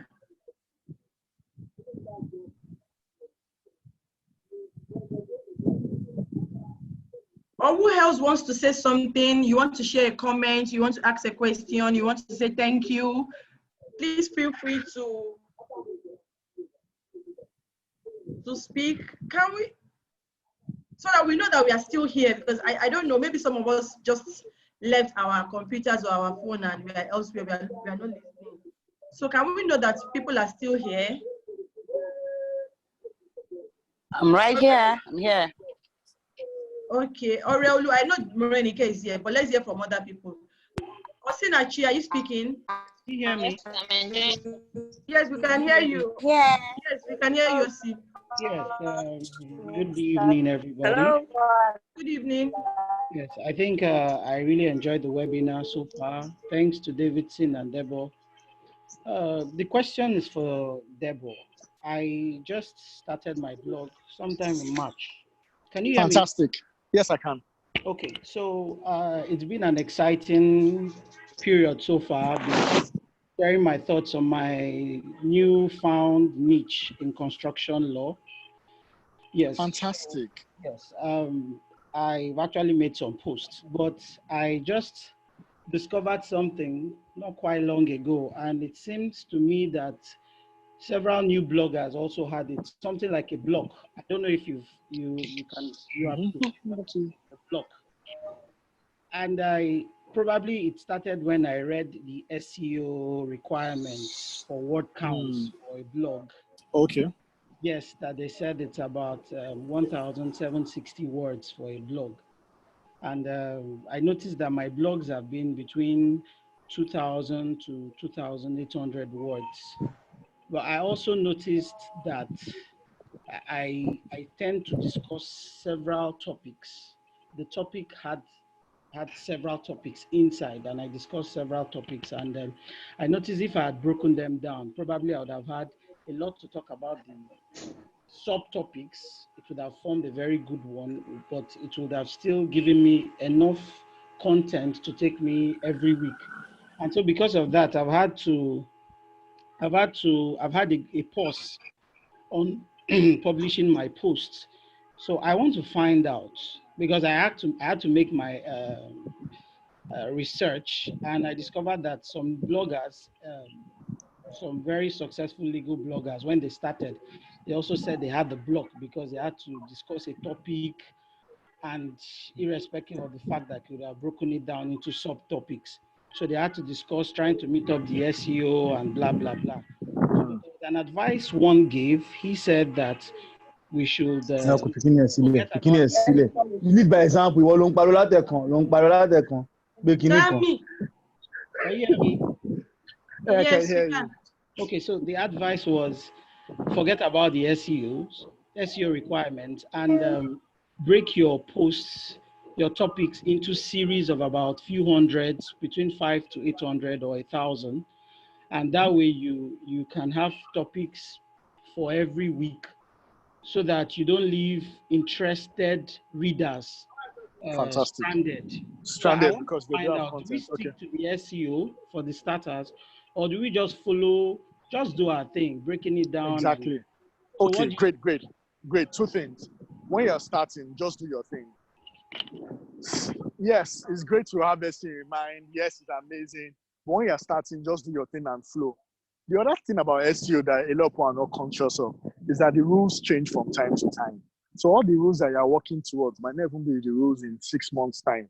So when you're ready for SEO, then you can invest in it when the time is right. So the first thing I say is you can break it down and pace yourself so that you have enough content for a period of time. That's always a great idea. The second thing I always say too is that writer's block is a real thing for everybody, even for creatives. I work in a creative agency. I run a creative agency. Half of the times, we cannot come up with groundbreaking ideas for our clients. It's just tough, right? So what do? You copy. It's amazing. There's somebody in your space that has done or that has been doing something similar to what you're doing, has done it for a longer period of time. And I say this without any iota of shame or doubt. So I go to their blogs, I go on YouTube, watch a video, I just go and binge on something. Sometimes I just go to somebody's page on YouTube that has does similar things to what we do, right? Or for a client, right? Listen to the person. Listen for like an hour, maybe 2 hours. Use the same topic or a very similar topic, and just to write down what I remember in my own words from my own perspective about the same topic. Now, by the time I'm done, it is very different from what I've just listened to or read, because I didn't just copy and paste, which is where there's the issue of plagiarism. I went to do research. I listened to somebody. I read an article. I left the article. I used the same heading, or I adapted it to my country, to Lagos, to my own specific, like if it was something about maybe CAC requirements, I'm reading about, I can now adapt it to CAC requirements. I can now adapt it to CAC requirements for construction. So slight adaptation. And then maybe I even find somewhere CAC requirements for construction. I'm just saying, I can now write CAC requirements for construction 2020. See, these extras would actually help you create content and still help the SEO eventually. Anyway, weird. So my point is, right, pace yourself out. Don't worry about the SEO. That's really the first thing. Second thing is, when there's a writer's blog, it's the time for you to read. It's the time for you to do research. Go and read something similar to what you would have loved to write. Just digest 1 or 2 or 3 articles, 1 or 2 or 3 videos, and then just flow from what you know. Now, the blog is still there. It might not be as great an article as what you would normally write, but you would maintain your consistency, and it will be good enough. Because there are problems with a lot of us, myself inclusive, is analysis paralysis or perfectionism. You want it to be the way it always is. Don't worry about it. It's not necessary. Consistency is a far more important virtue than perfection. Thank you for this deliverance, Debo. One more question. Far more. So there are things I've written, Busola, that I go back later to take down because it's not up to standard. Exactly. I do that too. It's fine. In fact, it's okay. I've been writing an article for 2 weeks now. I don't understand. I've been writing an article for 2 weeks now, and I've not finished. I've not completed the article. But you know one thing I've the same article. You can update the same article. So write it, deliver it. I do when that. I do that. Go back. I do that. I think one thing that that I'm learning. One thing I'm learning on my journey now is to be shameless. One thing I'm learning on my journey now is to be shameless and to accept the fact that I am human and I am susceptible to mistakes and error. But as long as I can correct my mistakes, as long as I can amend my mistakes, I am fine. Because the truth is, a lot of us are, because of the drive for perfectionism. Excellence is good. Excellence is very, very good. It's amazing. Interfere with excellence, but don't go into perfectionism, because there's a difference between perfectionism and excellence, which a lot of us do not know. I just also discovered that myself. So as long as you are excellent in what you are doing, but not striving for perfection, you are fine. No, strive for it, but don't wait. It is in the drive in the pursuit of perfectionism. We find out that sometimes we actually do not take action anymore because we think that everything should be perfect and rosy before we start out. When I started SLB, we didn't have a website. When I started SLB, there were so many things that were not in place, but I knew that if I did not launch out at that time, I don't know what would have happened. I mean, lose the zeal, because I'd even launched that. The opportunity. I'd launched that initially I think in maybe February or so, when I started the Profitable Lawyers Network. I started with Profitable Lawyers Network on Facebook. If you go on our Facebook page now, you will see that it was Profitable Lawyers Network. The name is I started with Profitable Lawyers Network, and after a while, I just went into sleep. Then when I was starting back again, I started with Strictly Law Business, and I said, this time around, it doesn't have to be perfect. I'm going to start at my level where I am, and I will grow into it. So so we should stop striving for. We should stop going for. We should go not necessary. Go for excellence. Make the mistakes on the way. I've made several mistakes. Some people do not know. Some people know. Some people will come to me and say, "So you're not doing this thing very well. Do it this way." And I say, "Okay, I will do it this way." But one thing I have learned not to do is I don't bite myself so much anymore. I still bite myself, but I don't bite myself so much anymore. And I have accepted the fact that as long as I am not Jesus Christ, as long as I am not God, I will always make mistakes. But am I open to correction? Yes. Am I open to learning more? Yes. Am I ready to amend my mistakes? Yes. Yes. So that is it. And I think that I align with everything Deba said about, just starting. Don't concentrate too much, because the truth is all these things, SEOs, website, this one, you will need money to make sure that everything is bigger. God bless you. You need plenty of money. And if you're just starting and you're not making money. Musola, let me confess to you. Now, I shared my story about how we started. It was a bit fortuitous. God helped us. We got a big brief. Musola, for the first 9 months of our business as a digital agency, we did not have a website. I was building websites for clients. We did not have the resources to quickly build our own website because we're so busy building for clients. It was so bad. The client came and said, "You don't have a website. Why should I give you my money?" And I said, "Oga, I have used websites for your seniors. Here's the evidence. Here's their phone number. Call them.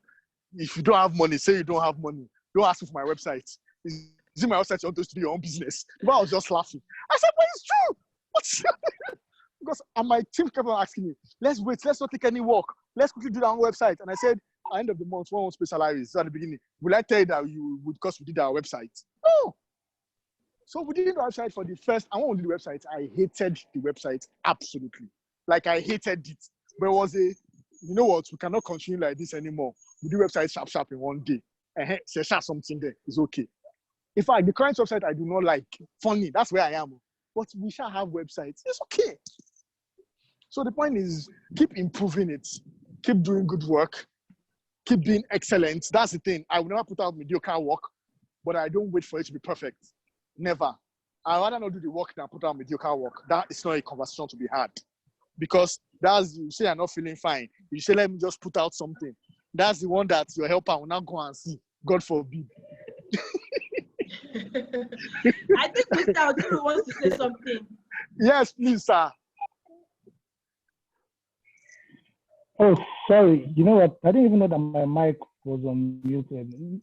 I don't really have anything to say, to be honest. I thoroughly enjoyed Deborah's presentation because he brought some interesting perspective to a few things.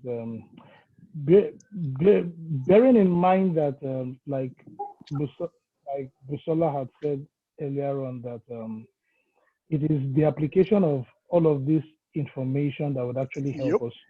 And sometimes you need to tailor it to your own peculiar situation. Now, so when it comes to the issue of email, for instance, now sending out emails to multiple contacts when you don't have content, because at the end of the day, they say that content is king. So there always has to be something relevant to what you're doing. Value. I was an example. There's a large company that I sort of know the MD. I had pitched to him for work before, but we're sort of friends now. I don't have any reason to send an email to him, but COVID-19, there's a newsletter that my friend did. So I just sent out an email to him. I said, "Oh, fantastic. Hope you're keeping and everything is That's okay. it. Here's a newsletter that covers different sectors. Do let me know if there's any way that we can." That's it. So let there be value that you are trying to pass across to the prospect of the client. Sending emails randomly could make them put your mails spam. Yeah, so when you have something good, when you now have something good, they will not see it again. Exactly. They'll quarantine your email. You will just go to email isolation. That's so true. That's true. That's another valid point you had there. Thank you so much. I think we've had a really, this was supposed to be for just 2 hours, but this 4:39, we've spent way beyond, we've gone way beyond our time. But again, I think it's our community. So some of us are still here. Thank you for the few of us that waited this long. I'm sure that we have gotten enough value. For me, thank God that this thing is recorded. So I'm just going to sit back again and take it in, and just some of the points that I didn't list out, I'm going to look at it again and, just start working on it. And I like the fact that, for some of us, what we learned on Wednesday, I like that fact. I don't know if Lamide is here. Lamide said she had actually listed a business on Google My Business. It's really, really good. As in just one action. Just one action. Please, even as in we've learned so much today.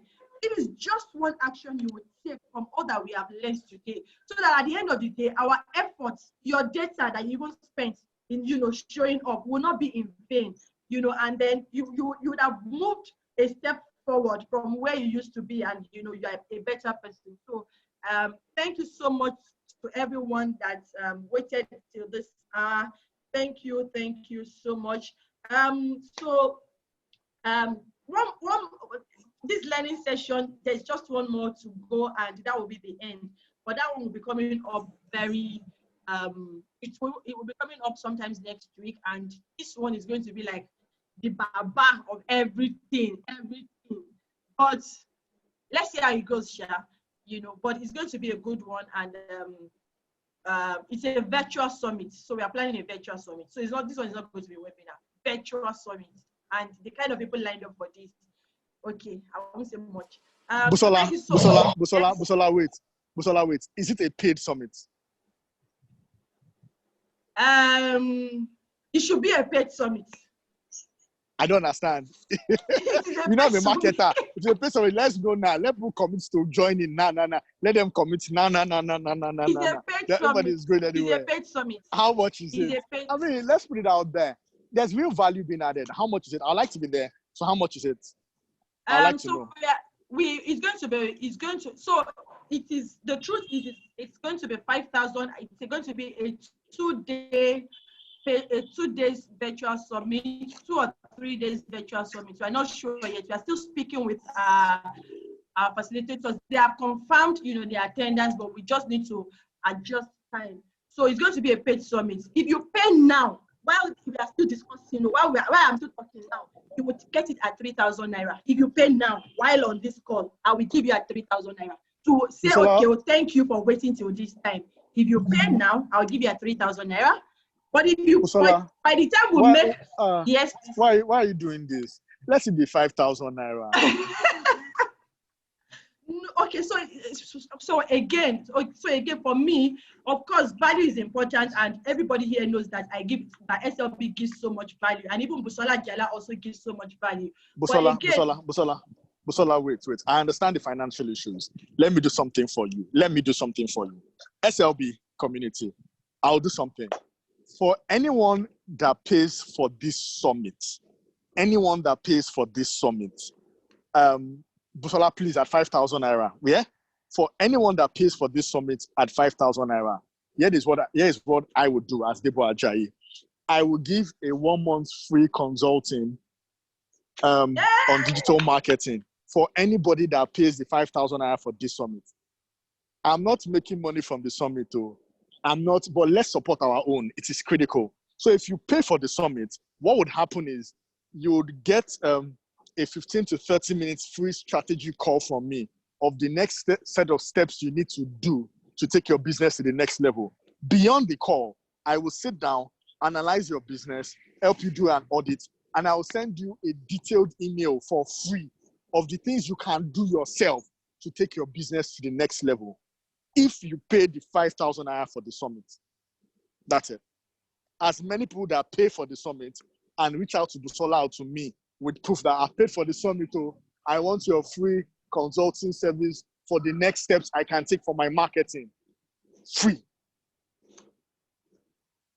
Okay. Busola, shouldn't you go spend 10,000 naira now? Okay, yeah, but it's fine. Thank you. So we've heard now the summit is actually to help us navigate. So let me just give you a few tips of the people that are coming. We have Mr. Shola Adekwetu coming.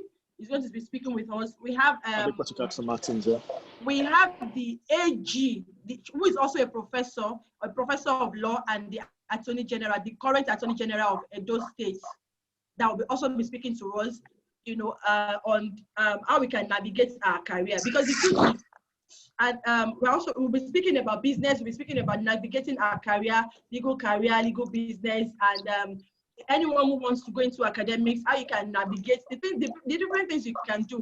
And we also have somebody who is also running our own law firm. It's a relatively very, very young law firm, We worked together, before, but this is somebody that had moved from Alukwanuye, but they moved to a corporate organization and is now running our own law firm. So some people have the fear that, if I'm in a corporate organization, I might get stuck and I may not be able to move out to start my own. But you can actually navigate your way. You can navigate your career from law firm, corporate organization, and all of that.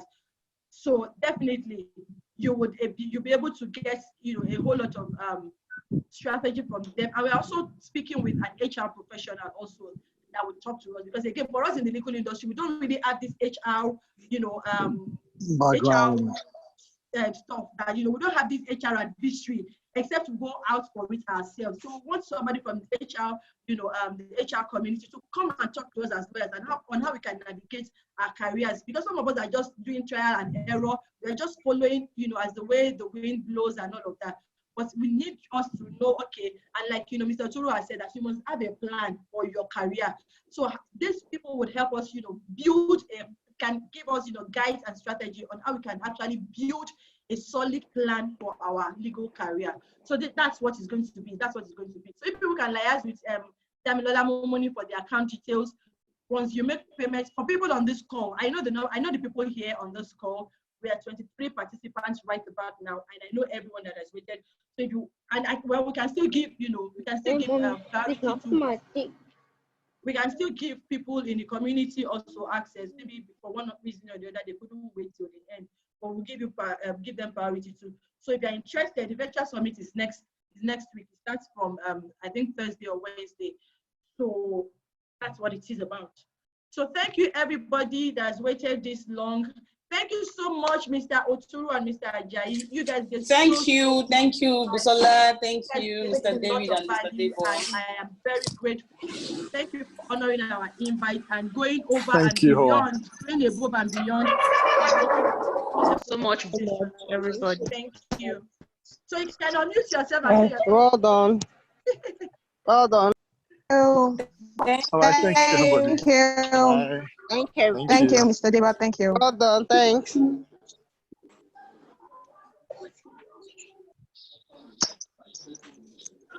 all right, bye everybody. Thank you. Bye. Have a good evening, everybody. Thank you. Thank you, Busola, for a wonderful session. You're welcome. I enjoyed myself. Let me try to circumstance no ne abu beli See you again.